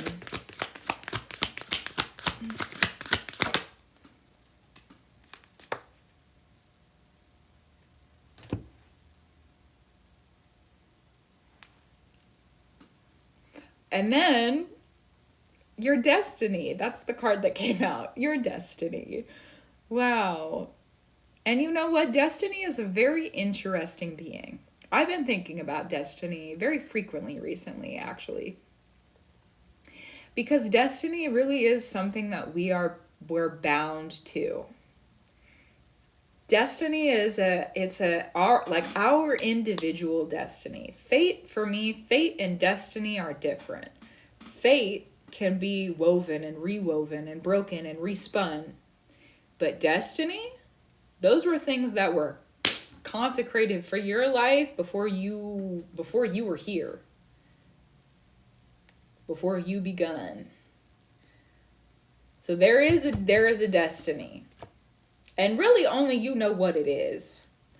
Something that you are really feeling called to. And you know what? If this is coming out, and we've been talking about callings in other readings too, so there's people being called to their destiny purpose right now. Thank you, Spirit. There's people being called to their destiny purpose right now. A reminder that being called to that destiny purpose can be a little scary. You have to meet this thing. That's a little frightening. I'm not gonna lie. It's exciting. Something you've never done before. It probably takes some new skills. We're doing new things when destiny is near us. We're doing new things. We're pulling on new strings. We're becoming a new person. Destiny is a really it's an adventurous spirit. It's a very go where you need to be spirit. Let it be clear spirit, for sure. But destiny also is a little scary, especially because we live in a world where if you follow your destiny, you're taking a risk. Thank you, Spirit, for those words. It's risky to be following your destiny. And that's where the impatient comes in, because I hear that call, but I can't see it yet. And you know what? Ooh, thank you, Spirit. If you're able to really, because there's a lot of other stuff going on in like the present moment. You have this like clearing of negativity, like removing of practices, reconsidering, restructuring, reordering. That takes time. It takes time. Give yourself the patience. You deserve the patience. You deserve it. Give yourself the patience. Allow yourself to sit in it. And one of the things I've learned too about being in the like uncomfortable energy is that, for me at least, how I sit in spirit, once I learn how to be in the uncomfortableness, then the lesson moves on. Then I'm done with it and we can move into the new thing. And then I'm on to the next one.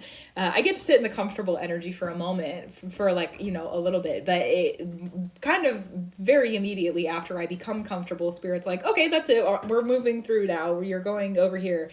And it's time for something new. Here's a new uncomfortable situation. Now figure this one out for yourself. So discernment for yourself. That's just how I sit in spirit. If that's how you sit in spirit too, then let it be true. But that's one thing that I realized. So like working through these kind of like resistant energies and also too, if we're looking at the astrological transits that are literally unblinding myself, if we're looking at the astrological transits that are happening right now, we have Saturn moving through Pisces, which is very preparatory in a spiritual practice, which is kind of where this is sitting in, like the spiritual practices, looking at ancestral roots and where your practices are rooted in, clearing of negativity. And then we also have Neptune in Pisces, and that is really bringing us through transition also. I remind myself to record my next session.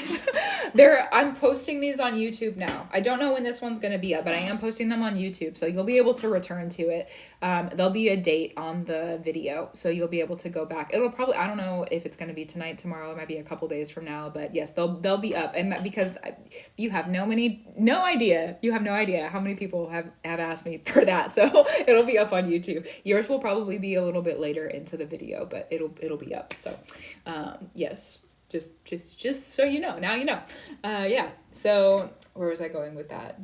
Before I just keep yapping, do you have any more questions? Do you have anything else that is like, or like any more clarity that you need from this? Because I feel like we're pretty good, pretty grounded in it, but I feel pretty grounded in it, and I'm not you, so I want to make sure that you feel really good about everything that's come through, and if there's anything else that you need, from me. Thanks for all the gifts. Thank you. And they're the cute ones too. I love when people send the cute gifts through. Mm-hmm. Oh, I was talking about the transits. That's what I was talking about. We can continue with the transits too. We have all the Pisces energy. Saturn moving through Pisces is asking us to really bring in new practices. And I've really been looking at what's happening with Saturn and Pisces. Talking straight to me. I think I have a lot to say with beautiful. If you have the room for it, I do want to talk about the transits in that Saturn aspect that are happening. Because I think it'll bring, hopefully, some pretty good perspectives for timing and just like really be patient. I was looking at the Pisces transits earlier yesterday, sometime recently, because me too, I'm also someone who sits in the collective energies, and I'm also going through a lot of transition right now, as well as other people are too. And so I was looking at the Pisces energy and really understanding how long is this transition going to happen? Like how long are we going to sit in this? How is this? What's really going to be required of us? And I was looking at Saturn and Pisces specifically because Saturn and Pisces is something that I've been following since Saturn started in Pisces. And we had a really interesting transit with Saturn and Pisces in our previous year. There was a retrograde, and it retrograded all the way back to the beginning and started over. And then we're going to have another retrograde this year also. Rarely ever do we get to start over with Saturn energy. And that's why that was really like a big deal with Saturn and Pisces. But we are moving through Saturn and Pisces, and it's asking us to bring in new practices. So there's a lot of people right now not only reconsidering their practices in the spirit, not only their spiritual practices, but they're being asked to bring in new practices and simultaneously strengthen the practices that keep them grounded, like add layers to the practices that you know are going to keep you here and keep you healthy. And it's a lot of work, because especially with like spiritual work, that's work that is, you were not really able to see clearly all of the time. Sometimes you're very blind. Sometimes there's things that you have to really be kind to yourself, because spirit work is really big work, and it's big work that normally a lot of the people around you don't understand.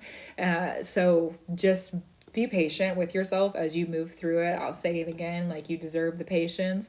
And I was really looking at like the length of, because it changes over in March of next year to Aries, I'm fairly certain. And it changes into Aries, and then I think it retrogrades back into Pisces. But that switch over is going to be, it's going to be really interesting. We're going to have, come March and April of next year, there's going to be, I think, some really and this is like very long-term forecast, but I feel like it's important to think about just the length of time for patience. And also there's some other things that I've been seeing for that space and time, because we have the North Node that will be conjunct with Saturn right around it entering into Pisces, and Saturn moving into Aries. And it will, I don't remember how long it's going to be conjunct for, but that conjunction is going to basically usher in a completely new spiritual order.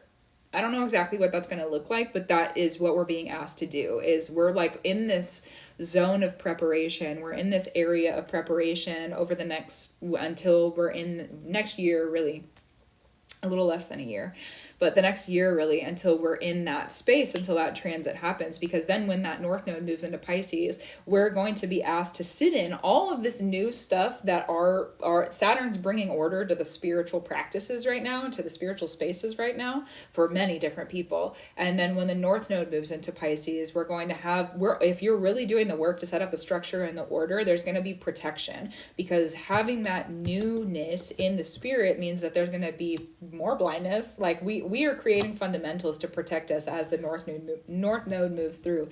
But I do think that there's going to be this really big, some kind of monumentous moment when Saturn is conjunct with that North Node, and we have and again, that's sometime March, April of 2025 is when that happens.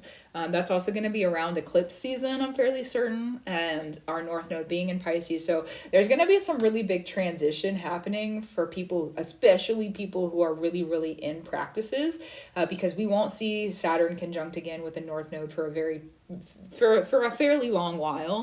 And then Saturn's not going to be back in Pisces for another fairly long while. So this is it's a pretty big preparation in our spiritual practices over the next about year, until we have there's a big transitional moment that will happen in our next eclipse season.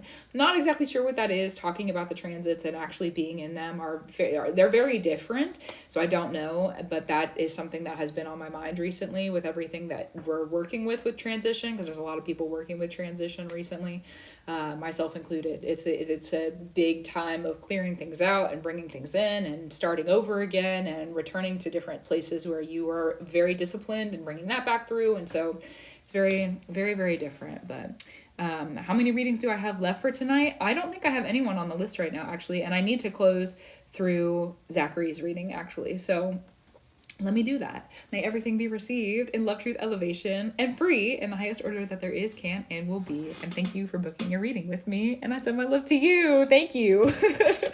Thank you for the support. Yes. Thank you for the support. And thank you for the support again. That's true. Thank you for the support. So yeah, I don't have anyone on the list. So if you want to get on the list, Molly, my list is open. I'm here hanging out. Yeah.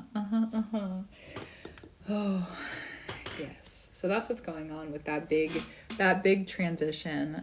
You are so welcome. Thank you too. I feel like that was a really important message to come through at the end for you, and also everyone else who's sitting here too, because it is going to be a really, really big, I don't know exactly what is going to happen, but it does feel like there is some type of monumentous change. And there's been a lot of really big shifts that have been happening in the spirit from my perspective and where I sit in my practice over the previous several years. But one of the things too that I've been realizing, and is it astrology? I'm offering both right now. I actually just put my tarot readings back up on my website. So if you're interested in that, this is the first night in a long time, in the most previous while that I've done my readings, my tarot readings for people. So I'm happy to be back. Yes, but yeah, we're moving through a lot of really big transitions in the spirit over the previous year. And I wrote a blog about this. I haven't been writing quite as frequently recently, but I've needed the rest from just content creation, generally speaking. I'm slowly returning, and that is what it is.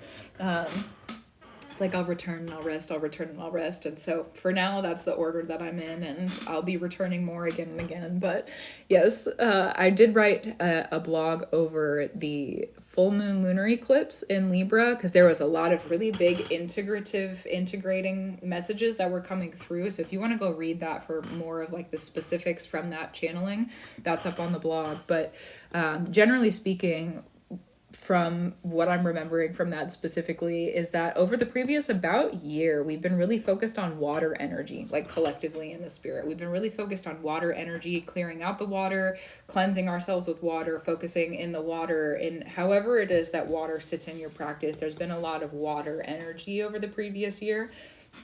And now what's been happening in that water energy, it's coming to ground. So we're focusing a lot on the land. We're focusing more about the physical and less about the water, the site of things. We're focusing on how it's landing here. We're focusing on the grounding of what has been consecrated in the water to ground on the earth and in the earth. And to be working with the land, and to be giving our hand to the land, and to be clearing the land of the energies that do not need to be there in love, truth, elevation, and free in the highest order that there is, can, and will be. So there's a lot of things that are returning to that physical, but it takes time. Earth energy moves very slowly, and so it takes time for us to really ground in that.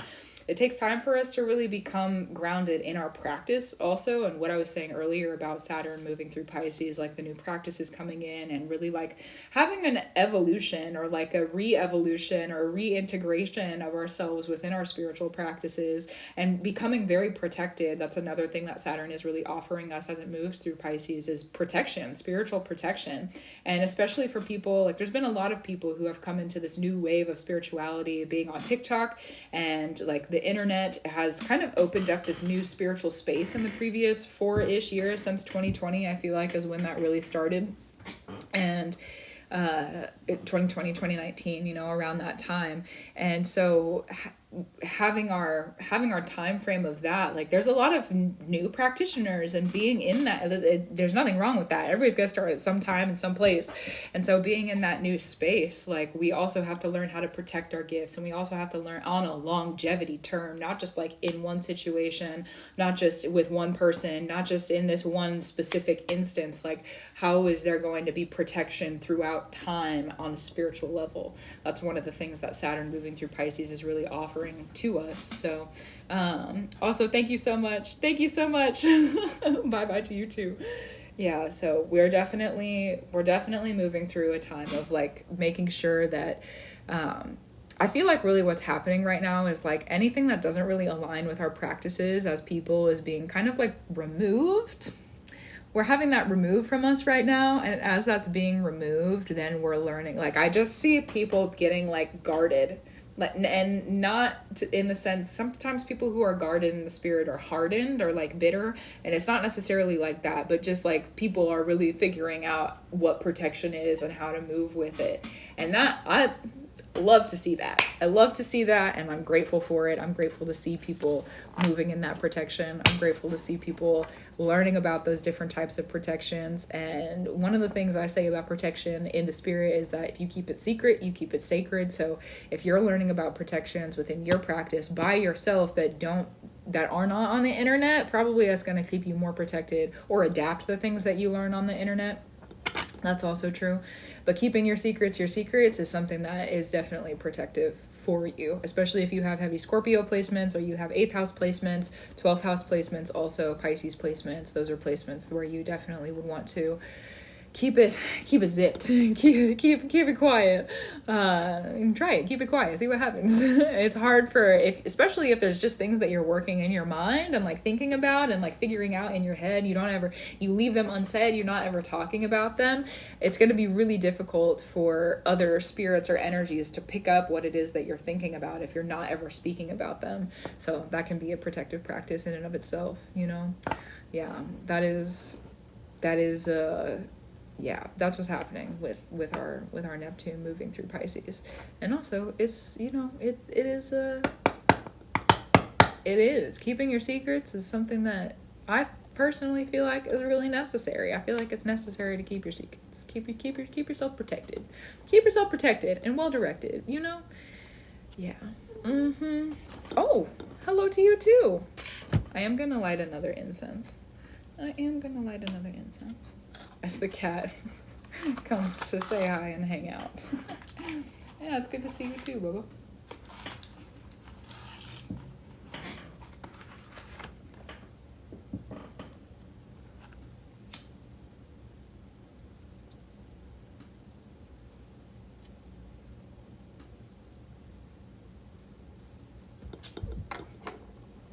He's a sweetheart. I know, he is a sweetheart. I love him. He's great. And he, like I said earlier, he doesn't really, peacefulness to you too. Hello. Oh, thank you.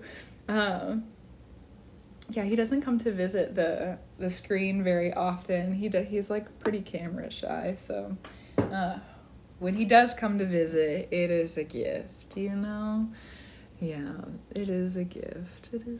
My Scorpio, April asked what my Scorpio placements are. I have a Scorpio Sun and a Scorpio Mercury, and those are Cazimi conjunct in my 6th house. It is. Many lessons about my words from that placement and their power.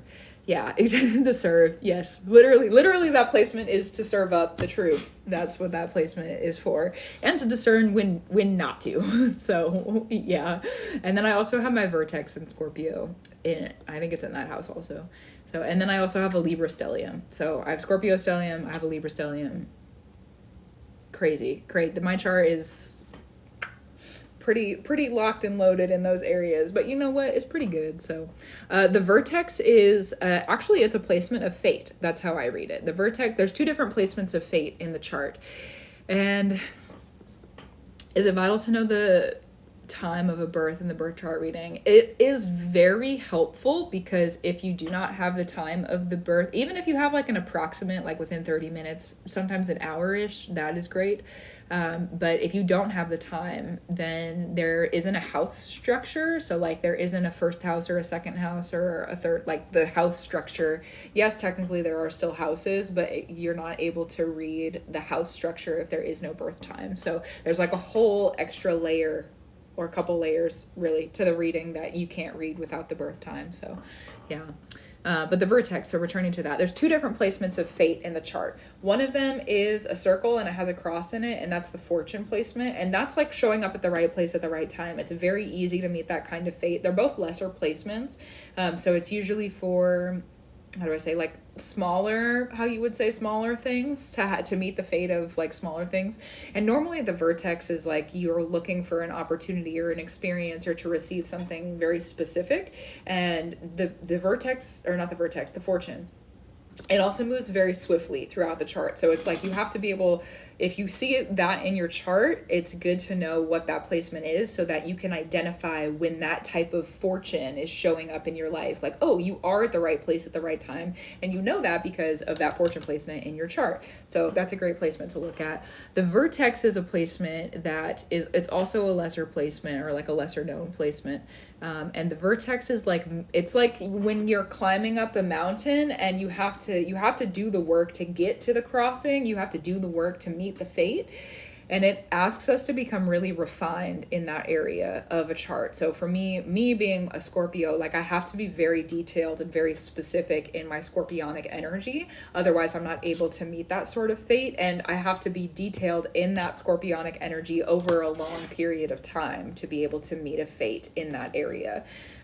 So it is something where you have to be more refined, you have to be more aligned over a longer period of time. It's not just going to show up in front of your face like the fortune placement will, but you do have, like, in the walking up the hill, the reward is sometimes larger. I do love the vertex placement. It's one of my favorite placements in the chart. Even though it is like a lesser known placement, it's a pretty, I love fate. I don't know if I said that earlier. I think I did, but I love fate. So yes, it is. Yes. I wish I had a way to discern. Definitely practice. Yeah. If you are practicing discernment, it is like a muscle. Yeah, you're welcome. It's like a muscle, you know? Also, Sun and Mercury in the sixth house. That you know what? Shout out. I love that. I love my Scorpio sixth house. It makes for some interesting conversations in my life, especially having the Sun and the Mercury. Like, someone asked me recently too if I naturally have, because they noticed that, like, we were in a conversation, they noticed that they were sharing like more openly with me, or like more secrets with me than they would normally with another person. They're like, does that happen to you a lot? And I was like, literally my entire life. Like literally my entire life. And that's part of the placement. The sixth house with Scorpio is having like the indirect secrets that people normally wouldn't share are revealed to you. So it also means you need to learn how to like keep your secrets concealed too. But yeah, it's definitely interesting. What advice would you give someone wanting to get into fate work? That is a very large question that I definitely will sit with in this moment, because it's a great question. I think if there was something that I would look at the fates that you've already woven. Look at the fates that you have already woven, exchanged with. Definitely study that. That would, if you are wanting to get into fate work, go back and learn what you've already been through. What fates have already crossed you. Go and figure out your relationship with fate by returning to other places where fate has met you. Because everyone has a different relationship with the spirits, and everyone has a different relationship with fate. And so if you're going to get into fate work, and if you want to have a healthy relationship with fate, if you want to make offerings to fate, then of your discernment, don't just make offerings willy-nilly. But that's something that can be beneficial if you would like to bring that into your practice. Again, discernment, because making offerings, like, you can't undo that. You can't undo it. I smile, but it's serious. You can't undo it. So just making sure that, like, you are in the dedication of that. You can't unring a bell kind of thing. You can't unring a bell. You can't undo a well. You can't undo it once it's done. So just make sure that you're sure about it before you do it. And before you do it, go study other instances where fate has crossed you and what your relationship with fate already is. And yep, that's what I would suggest with that, because it's going to be different for everybody, but that's a great place to start. So yeah. And a hairstylist, they tell me their darkest secrets, literally it's so good. Like, it's like a secret superpower. It's like a secret superpower, because the sixth house has to do with indirect communication. Our secrets normally are not directly communicated, but then having a Scorpio there, it's like you pull out what is normally indirect then becomes direct, because Mars and Pluto are pretty pointed, and that's Scorpio. And the stinger too, like, with Scorpio there is a point. There is a point. So, a new order just came through, a new reading. Let us see who. That's exciting. Yeah, so it's one of my favorite. It's one of my favorite like secret. It's not actually like a secret if you know astrology, but yeah, it's one of my favorites. Yeah. For Molly, hi Molly. Ask a question in astrology. Beautiful. Okay, so then let me pull up your chart, because I need to pull it up. So allow me a moment to get all of the information into the chart poll.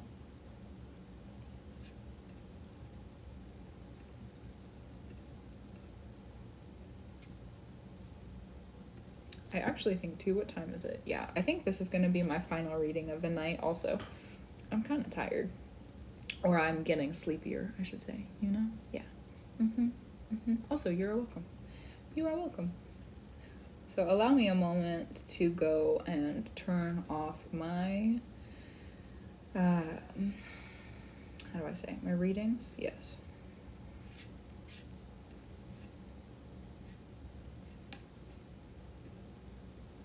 Please and thank you. Thank you for the patience as I go and do what I need to do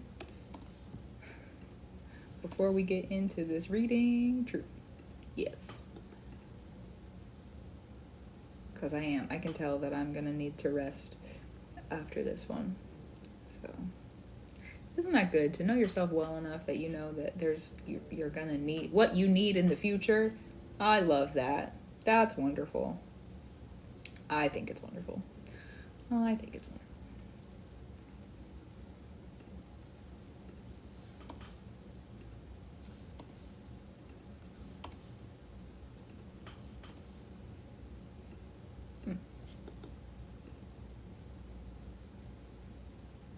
All right, so now I can go back and return to, yes, beautiful.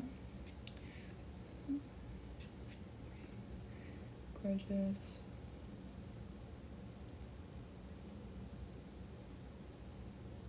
Molly, your birth time came in a little funky. If you are able to put it in the chat and let me know, that would be awesome. If you feel more comfortable sending it to me in a direct message, that is also wonderful.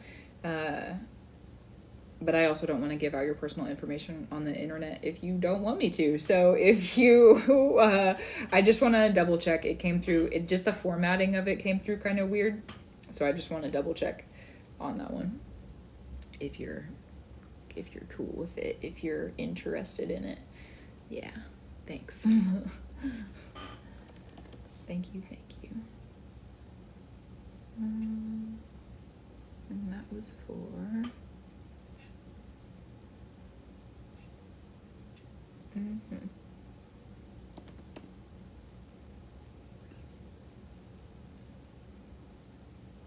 The Arcturian? What's that? Arcturian. I painted that, so I'm interested in what that word means. Arcturian. Also, someone asked what, the difference between the Valkyrie and the wording reading. Valkyrie is more about victory. Bringing your, just DM'd you, thank you so much. It's more about victory and bringing the, like, what situation you're in needs to come to an end. How do you get there? And what are you going through right now? And then the warding is more about protection and direction and order. And there could be more specific practices that come through for, like, the sight of things. Valkyrie is very focused on, like, the fighting aspect of magic and the, like, victory, fighting and victory. And then and then the warding one is more about, like, protection and veiling and, like, secrecy and that type of protection. And then there is one that offers them together. Warding is also about order, so there could be, like, different orders that come through that need to be added to a practice as well. Valkyrie is more about, like, if you're going through something where you need to fight. Warding can be for fighting, but it's not necessarily in that situation. There is one where they're together, though, so if you need both of them. Yes. To the second. Okay, so it did come in correctly. I just wanted to... I don't put the seconds in, so thank you for the extra information. You know what? Maybe there will be some extra information that comes through in the reading, too. Shout out, Molly. To the second. How do you know what? To the second? I don't even know if that's on my birth chart or on my birth certificate. To the second. To the second. To the second? To the T. To the second. Wow. Oh, shout out to how you know that. Shout out to how you know that. Wow.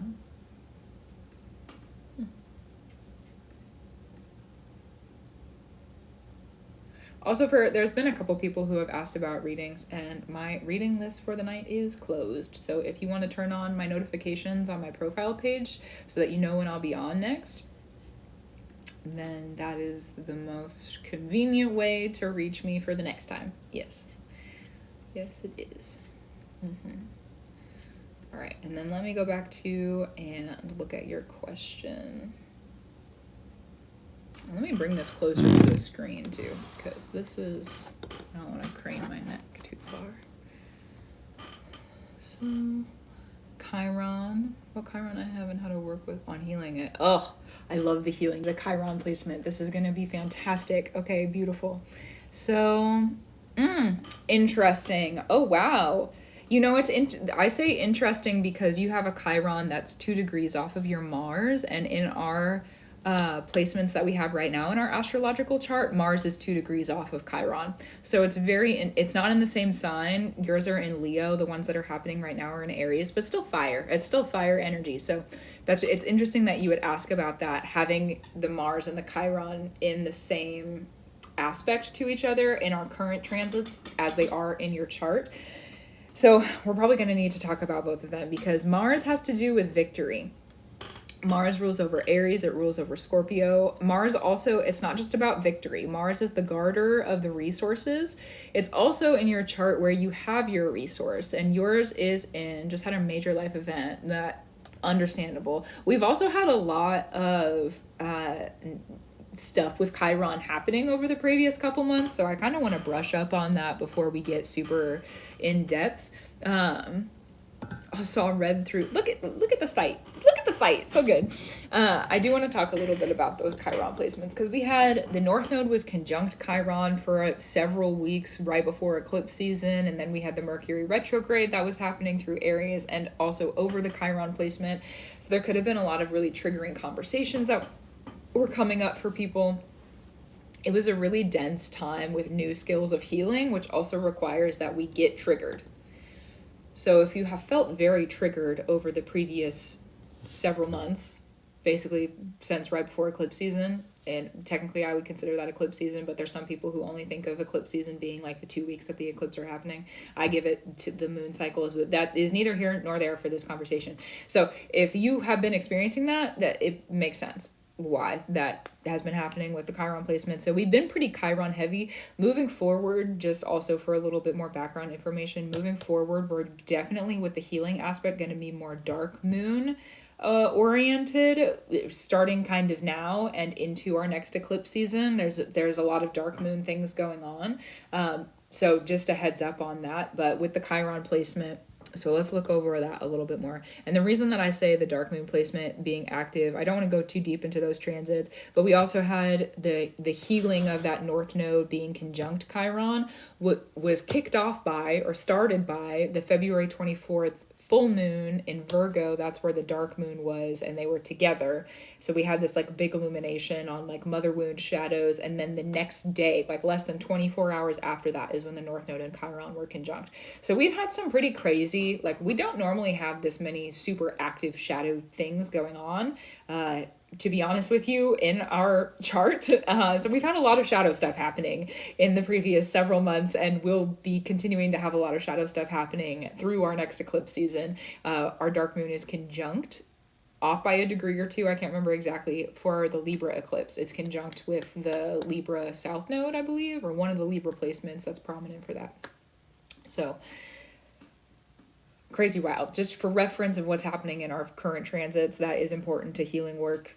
And now we move into your chart. So with Chiron being in the 10th house, that means hierarchies. Like the hierarchy, and when I say hierarchies, like if you think about your job, like if there's a boss that's over you, that's a hierarchy. You have someone over you and you're on the level below that. Yours has to do with Leo, which also has to do with your 5th house. And that actually is where your dark moon is. So those are actually connected. Interesting. I preface with that for a reason. There it is. So having a 5th house that's yours is ruled by Pisces. So when you're in your joy and your spiritual practice, that's the 5th house for you. That's the 5th house setup, the joy and being in the spiritual practice, the joy of transition. Sometimes there are mother wounds that come up in that. When it comes to the dark moon, I'll focus on that. We'll return to the Chiron. For some reason, I feel like it's important that this fundamental is brought through, because the dark moon and Chiron have to do with each other. The dark moon is more about the matriarchal wound and the mother wound, and the Chiron is more about the patriarchal and like more of the father wound. But because we live in a patriarchal society, a lot of the times Chiron has to do with the wounds that society gives us. as well. It's not just the like family dynamic beyond that.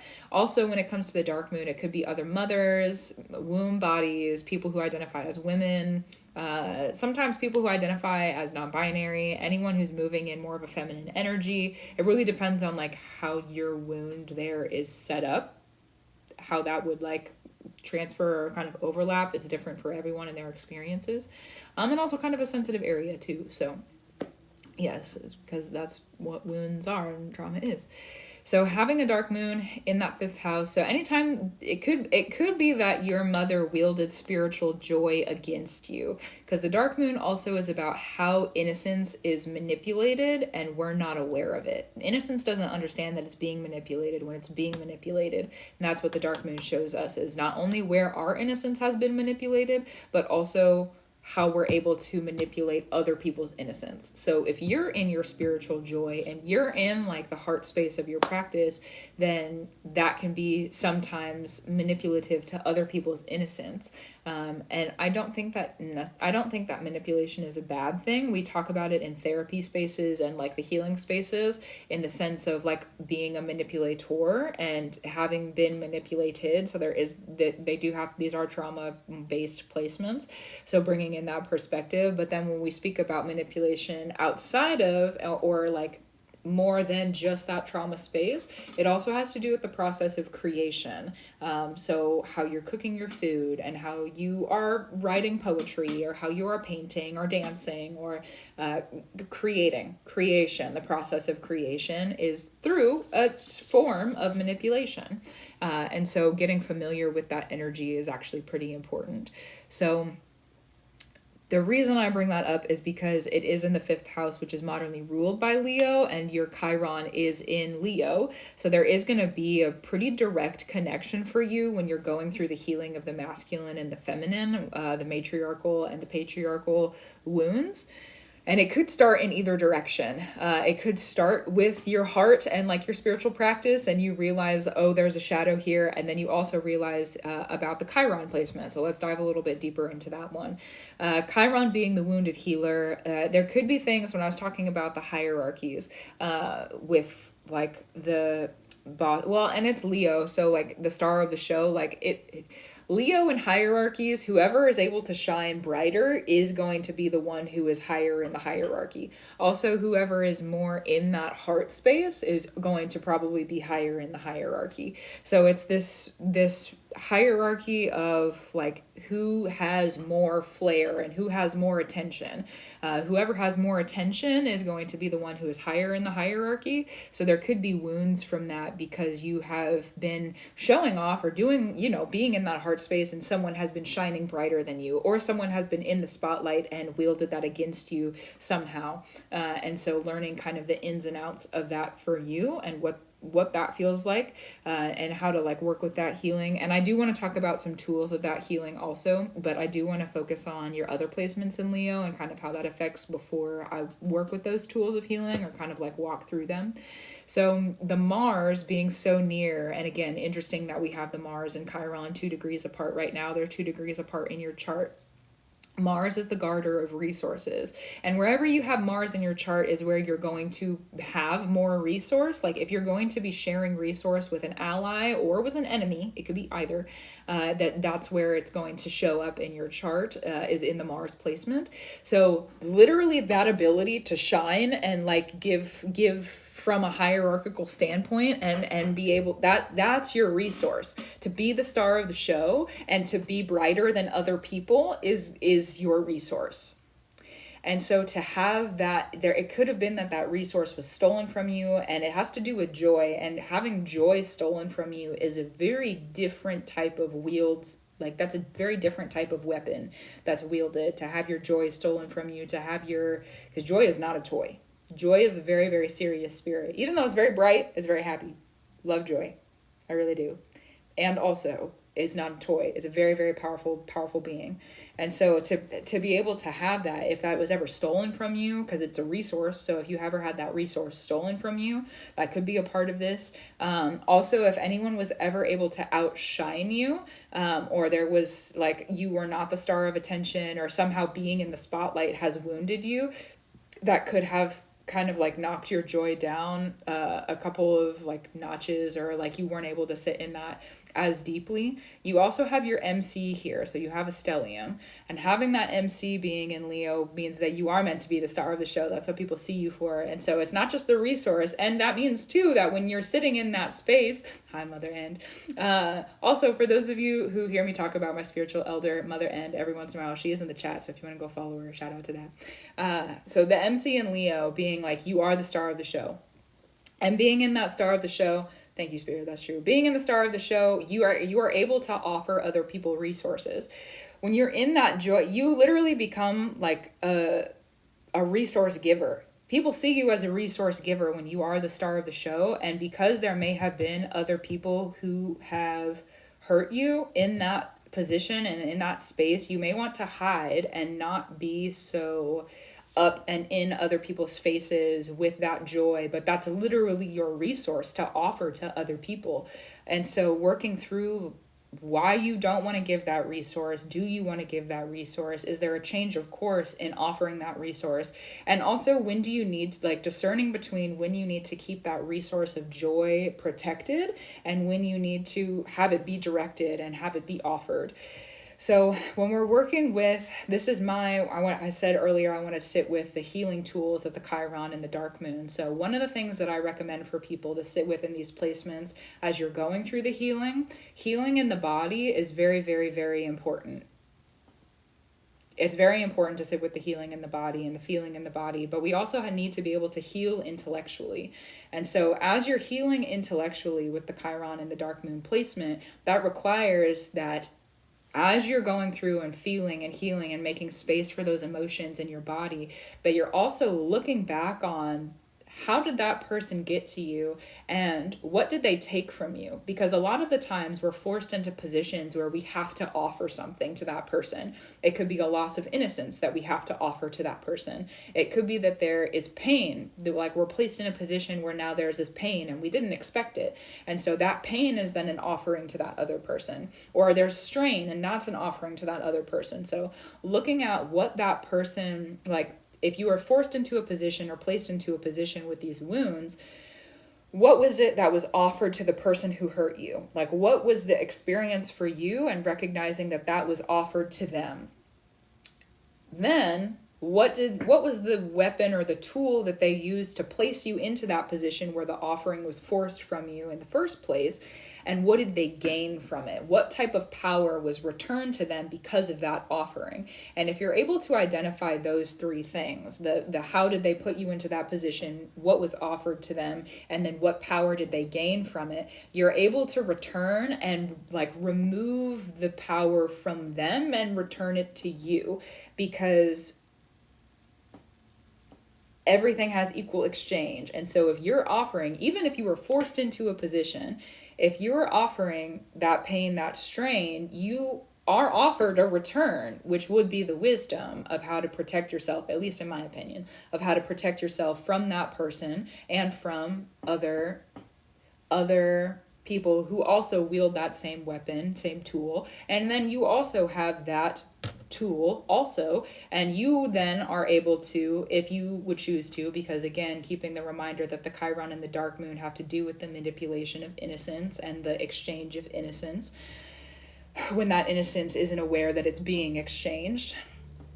So understanding the responsibility of that tool, and once you're able to return to, it's true, once you're able to return to that space and retrieve that information, receive that information, you have then taken away the power from the other person where they have harmed you and hurt you and returned it to yourself. So that is when we talk about Chiron being the wounded healer, that is how Chiron receives not only the body intellect, but the brain intellect, the head intellect of what you were going through, being able to heal yourself, and then you have that tool.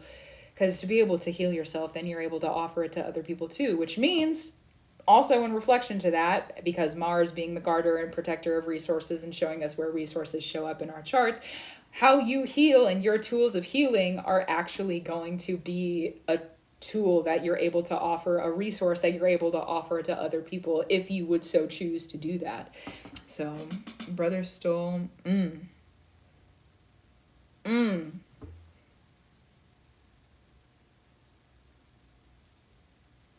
May there be rest and peace how there needs to be. And thank you for sharing that with me. And may you receive what you need in that process of healing. And love, truth, elevation, and free in the highest order that there is, can, has been, and will be. And thank you again for sharing that with me. There's a lot of fairly deep, but also like general, specific. I feel like there's a lot that's been gone over, and I feel like there's like we've grounded kind of in the question that was brought up in the first note that you gave to me, but I want to make sure that you feel pretty grounded, because this is, I mean, healing work is very serious work.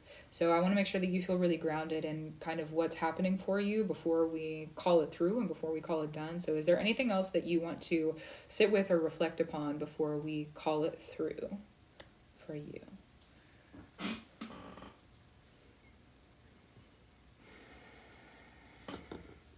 And if so, then we shall do it. Yes.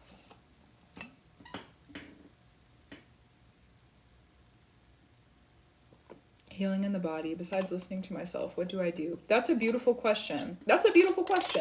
So, healing in the body. Ooh, I love that question. One of the things that I've learned over the years of my healing and my trauma work is that our body, actually a really great book recommendation. I haven't read it, but when I was in other training programs, there were people who were reading it, and maybe me talking about it, I need to return to it. It's called The Body Keeps the Score. Again, I haven't read it, but I've heard great things about it. And again, maybe I need to return to it and actually read it. So let me write it down. I feel like it's important that I write it down.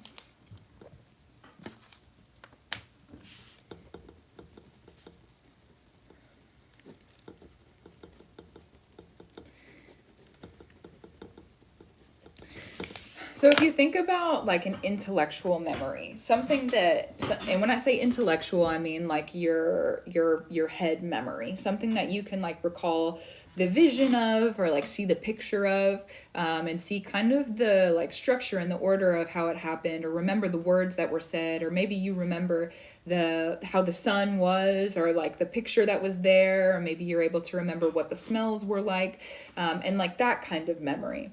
We also have a body memory. Our body remembers. And so one of the things that I've been doing recently for this practice is returning to, thank you, Spirit, is returning to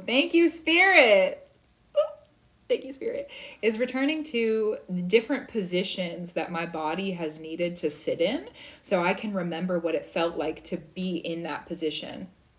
I used to do more like serious like structures to go through that, but a lot of the times what happens is like, say that you were wounded in a certain position, and it could be literally just sitting like this and having, thank you, Spirit, that's true, literally just sitting like this and having a conversation with someone, and they were wielding words that hurt your heart, or they were wielding, you know, some kind of weaponry that ended up wounding you. If you're able to return to that position, like the body, placing the body in that position, and you're able to sit there for more of an extended period of time. A lot of the times in this practice, I'll also close my eyes so that I'm able to be more internal, and I'll return to, and this is, sometimes I have to actively say this to myself, and I find that sometimes it's helpful. I'll ask that version of me. So if it was someone, like a version of you that was wounded 3 months ago, or it could be a version of you that was wounded at 7 years old, or a teenager, or however old you were. And if you don't necessarily have to remember the certain age, but like that stage of your life. And so if you're returning to that version of you, sometimes I have to say to that version of myself, like, and the version of me here, because the version of me here is the version that's doing the work and remembering what was happening. So I'll say to myself, like, this is a safe space, and like I'll create that with love in my heart and make sure that I feel safe before I really call it in. And then I'll call to my younger self, my previous versions of myself, like, would you please show me what happened? Will you please reveal to me like what happened and what you were feeling? And will you reveal to me these different pains and different hurts, so that I'm able to sit with you and help you now and you don't have to say this part, but because no one helped you then, because you didn't know how to do it then, because there wasn't anyone there then, I'll sit with you now. Will you please show me what happened? And like, you have permission to explain it. You have permission to allow me to receive those feelings. And that, allowing those words to kind of come through, it does kind of open that door, open that gate, so that version of you can come through and really actually to sit with you in your body, and really allowing yourself to, like, being very aware of how your body feels. Sometimes for me, when I practice that, at least for me very recently, it didn't used to be like this, but very recently, I'll even really feel like that version of myself. I'll feel like I'm there in that stage of my life, whereas it used to be for me, because all experiences of this are valid. It used to be for me that I was way more grounded in where I'm at physically right now, and it was just glimpses, like smaller indications or smaller revealings that version of me would show to me. But recently it's been, I think probably because I've been in this practice, I've been doing this for a long time, it's been a much more deep connection to those previous versions of myself. So I'll sit with those versions of myself and be able to reveal what it is and feel through it. And one of the things that I really recommend is that you allow yourself the time and the space to embrace what is coming through. Like, this is not something that I would practice if I had somewhere to be like very near after I was practicing this. Normally you want to give yourself some time to like really work through, because kind of what happens if you've ever had a massage or like had some kind of like body work or energy work done on you, that's really what you're offering to yourself in that moment, is having that version of you come through, and you're allowing those emotions, like you're creating space in your vessel now, your body now, for those emotions that were suppressed previously to have somewhere to flow through. And when you're allowing them to flow through, then they're able to be removed and really washed from you. And that's the basic process of how I go through it. Well, basic, I mean, that's pretty in depth, but that's the process of how I go through and allow that. And then when I said embrace, sometimes it does take time, because sometimes I'll need to sit and I need to cry. Sometimes that younger version of me needs to, like, and this sounds so silly, but give yourself permission to do what you need to do. Sometimes that version of me recently has needed to like hide under a blanket for very specific things I've been through. Those were like very deep traumas, but to like be that. Even earlier today, I was working through something and I could see a lot of my gifts are very vision based. So if I have a vision of something, normally I'll be able to sit and create that for myself. So I just had this vision that I needed to like lay on my side. And when I did, there was all these emotions that started to come up, and I was like, oh, okay, this is why I needed to be here. I needed to sit and cry and like work through this. I didn't even realize it was bothering me until I did that. So the combination of like making space for that and allowing those to go through, and then also allowing yourself the permission to move your body how you need to. The body's wisdom is a very beautiful thing, and a lot of the times the body's wisdom is not anything that can be articulated. Just like when I'm moving my hand here, I'm not telling my hand to move. I don't say, hello hand, please move. We don't speak to our body like that most of the time. And so allowing your body, like if it needs to stretch out, or if you need to touch your toes, or if you need to, give yourself a hug, or however it is that your body is like feeling it needs to move, that's also a very, very helpful practice for that. Just making room for your body to be able to go through and bloom after that as well. So that's been something that's been in my practice for a very long time. And kind of like sometimes listening to music can help too. So like if you needed to listen, sometimes for me, it's just helpful to have silence. Sometimes it's helpful for me to return to music where I was in those previous versions of myself, or like the previous stages of myself. That's really, really helpful occasionally. Also making sure too, because this is like you're opening yourself to a very vulnerable place. There's a reason that emotion has been suppressed for a while being subjective amount of time. There's a reason that it's been suppressed. And so like recognizing that you are opening yourself up more vulnerably, and creating space for there to be a vulnerable place for you. And so making sure also to, and that's really what I meant also by like, if you've ever had a massage, like sometimes we need time after we've had that sort of energy work done, to sit and just really integrate it. Because what happens with that process of like the clearing, when you're going through, in my experience and how I've experienced it, when you're going through and having these emotions like washed from you by your present self, from your previous self, like your present self is really washing them, re-experiencing them, or experiencing them for the first time, possibly also. When those become washed from you, then there's been a removal. It's not there anymore, and you have to adjust. You need to give yourself time to adjust for that removal, because you are clearer after that. There is like a cleansing, it's a clearing, it's there's a removal that happens, and that means that there's more room for light to come in. There's more, instead of holding on to like the gunk or the heaviness or the baggage, or there's a lot of words that can be articulated to describe that, but instead of holding on to that, allowing there to be more light that's in there. And so you also too, like, cleansing and removal are important, but then making that space afterwards for you to allow the version that you are now to take up the room that was cleansed. Like, that is also just as important of a practice after this. That's very true, in my opinion. Because that version of you that is here and now, it knows what to do with that space that you've just made, but you also need to give yourself time to integrate that present moment, and to integrate like what is here and now. And remembering too, and I also want to bring into your astrology chart, a lot of the times doing that more privately can be very helpful. And your IC is in Aquarius.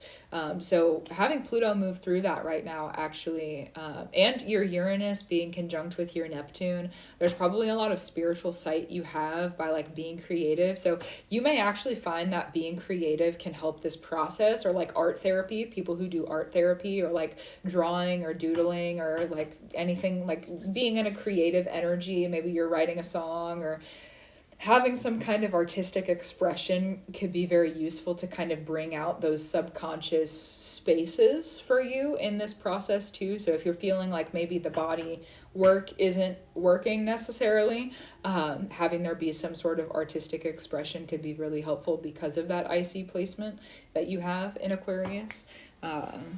That's my explanation of the practice of like connecting to the body so that there can be that removal. Yeah. So you said stellium. You have for Leo, yes, you have, it's technically Chiron is a lesser placement, but I count those in stelliums just because that's how I read charts. So you have the Chiron, Mars, and the MC is your stellium in Leo. So it would be your, how do I say, your MC is your public image. There we go. So your MC is your public image and like your career. So people are actually really meant to see you for like the healer that you are. That's a part of that stellium, and they activate each other too. So when you're healing, there's going to be a victory. So also claiming victories through your healings will be very helpful for you to regain that power. And what does that look like? It could be the victory of like you're not gonna give those emotions to that other person anymore. It could be the victory that you're closing the door on it and like you're not going to look at it anymore. It could be the victory that you're moving in a new direction and you're not there. There's a lot of different ways. I don't want to like put words in your mouth because I think it's an important part of the process to create one's own victories. But that is a part of the process too and can be very helpful. So whenever you're activating victories, there probably will be too an activation of that healing. Does that explain why I subconsciously attract Leos into my life? I mean, possibly. It could be. You also have a stellium where your sun is too. So that you have your Leo stellium, you have a Gemini stellium, and it's Gemini season, so happy season for that. And do you have any other stelliums? Those are the two stelliums that you have. So, yeah. Do you feel grounded in the information that has come through? I want to make sure, because that, like I said, that healing process is a really vulnerable space to be in. So I want to make sure that you feel grounded and good in it, and like you have integrated what you need to before we move through and close the reading. That was a great practice through that. Thank you for allowing me the space to bring that through, because I'm sure there's probably other people in the room who probably needed to hear that too. So yeah. Me right now painting. Beautiful. Thank you for that.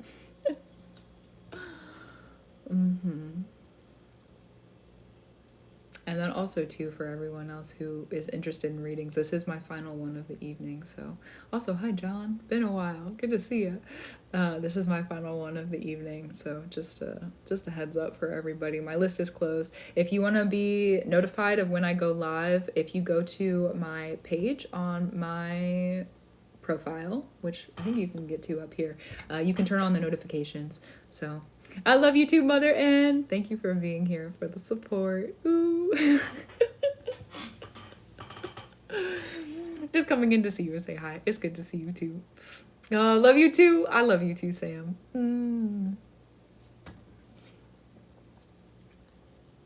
Just joined. There will be other live streams, There will be other live streams. That's true.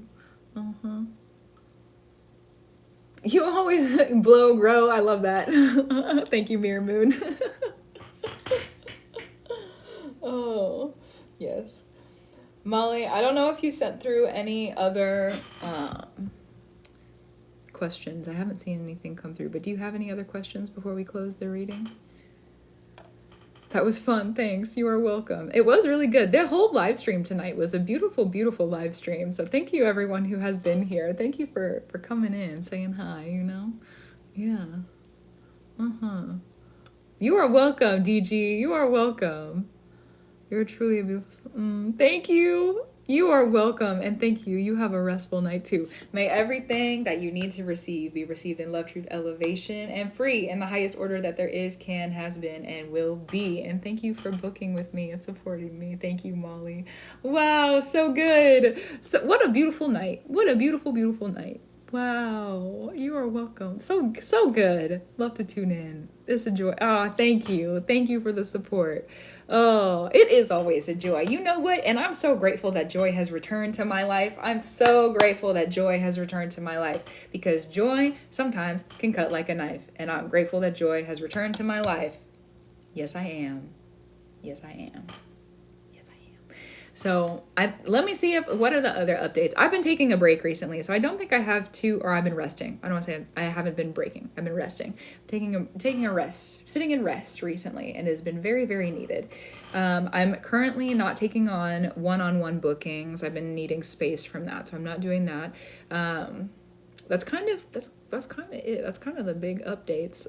I don't really have anything else like a big update that has been happening or working on. I just really want to get grounded in and rooted in my practice of being in content creation again. So that's where I'm headed. If I have big announcements, then I'm sure that they will come through soon. I don't know when, but for now, that's where I'm headed, is to be grounded and rooted in what it is that I'm doing here online and find my rhythm in it again. So the resting has been going very well, Quit your 8-year career, sit in the rest how you need to. Oh, so good. So good, so good. I'm so grateful for the rest. I feel like I have been so stressed for so many years, and all I really wanted is to rest, and I have the space and the time and the environment to be able to do that right now, and I'm so very grateful that I'm able to do that right now. I feel very strange kind of taking a back seat with what I've been doing with work and just allowing my spirit to adjust and my body to adjust and to be not just adjust, but like integrate and move forward and integrate and sit still and to integrate and remember my will and to practice again in a way that is a sustainable pace and not in a constant, consistent like race of things. So it is different now, and I'm very different now too. So in the rest, I've been getting to know myself as well. And that has also been very necessary and very needed. So, it's been so good. And I've been realizing, because we're in like a really big transit, I'm going to stay here for a moment before I get off. But we're in a really big transitional time with our direction also, like of where we're headed over the next like several months. And then also thank you, Spirit, for allowing me to see that. We are in a very transitional moment right now. There's a lot of transition, a lot of change of position, a lot of transition, a lot of change of like, there's just a lot of change. It's different for every person, showing up differently for every person. So I'm grateful for the change that's coming through, and also change sometimes it feels strange and you just need time to adjust to it. That's what it is. So time traveling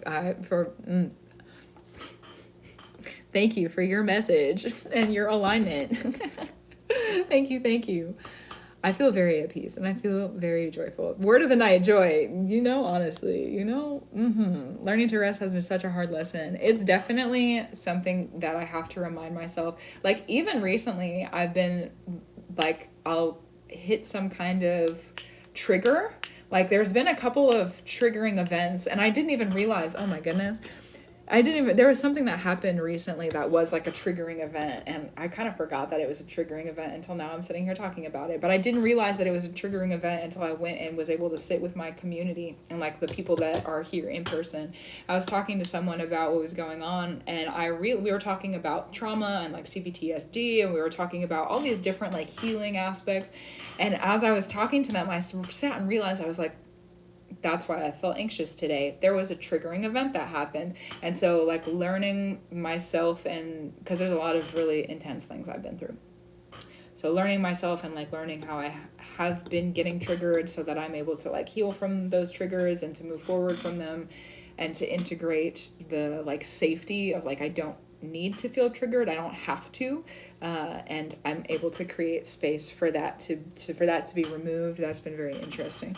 A lot of that type of work, the heart space work, that's been happening recently. I also feel like over the previous maybe like month-ish, about that time, there's like color in my life again. I don't know how that happened. I don't know when it happened. It was like over the course of a couple days or a couple weeks, but like all of a sudden I didn't feel like I was carrying all of this like gray space and burden weight with me anymore, and there was just more color.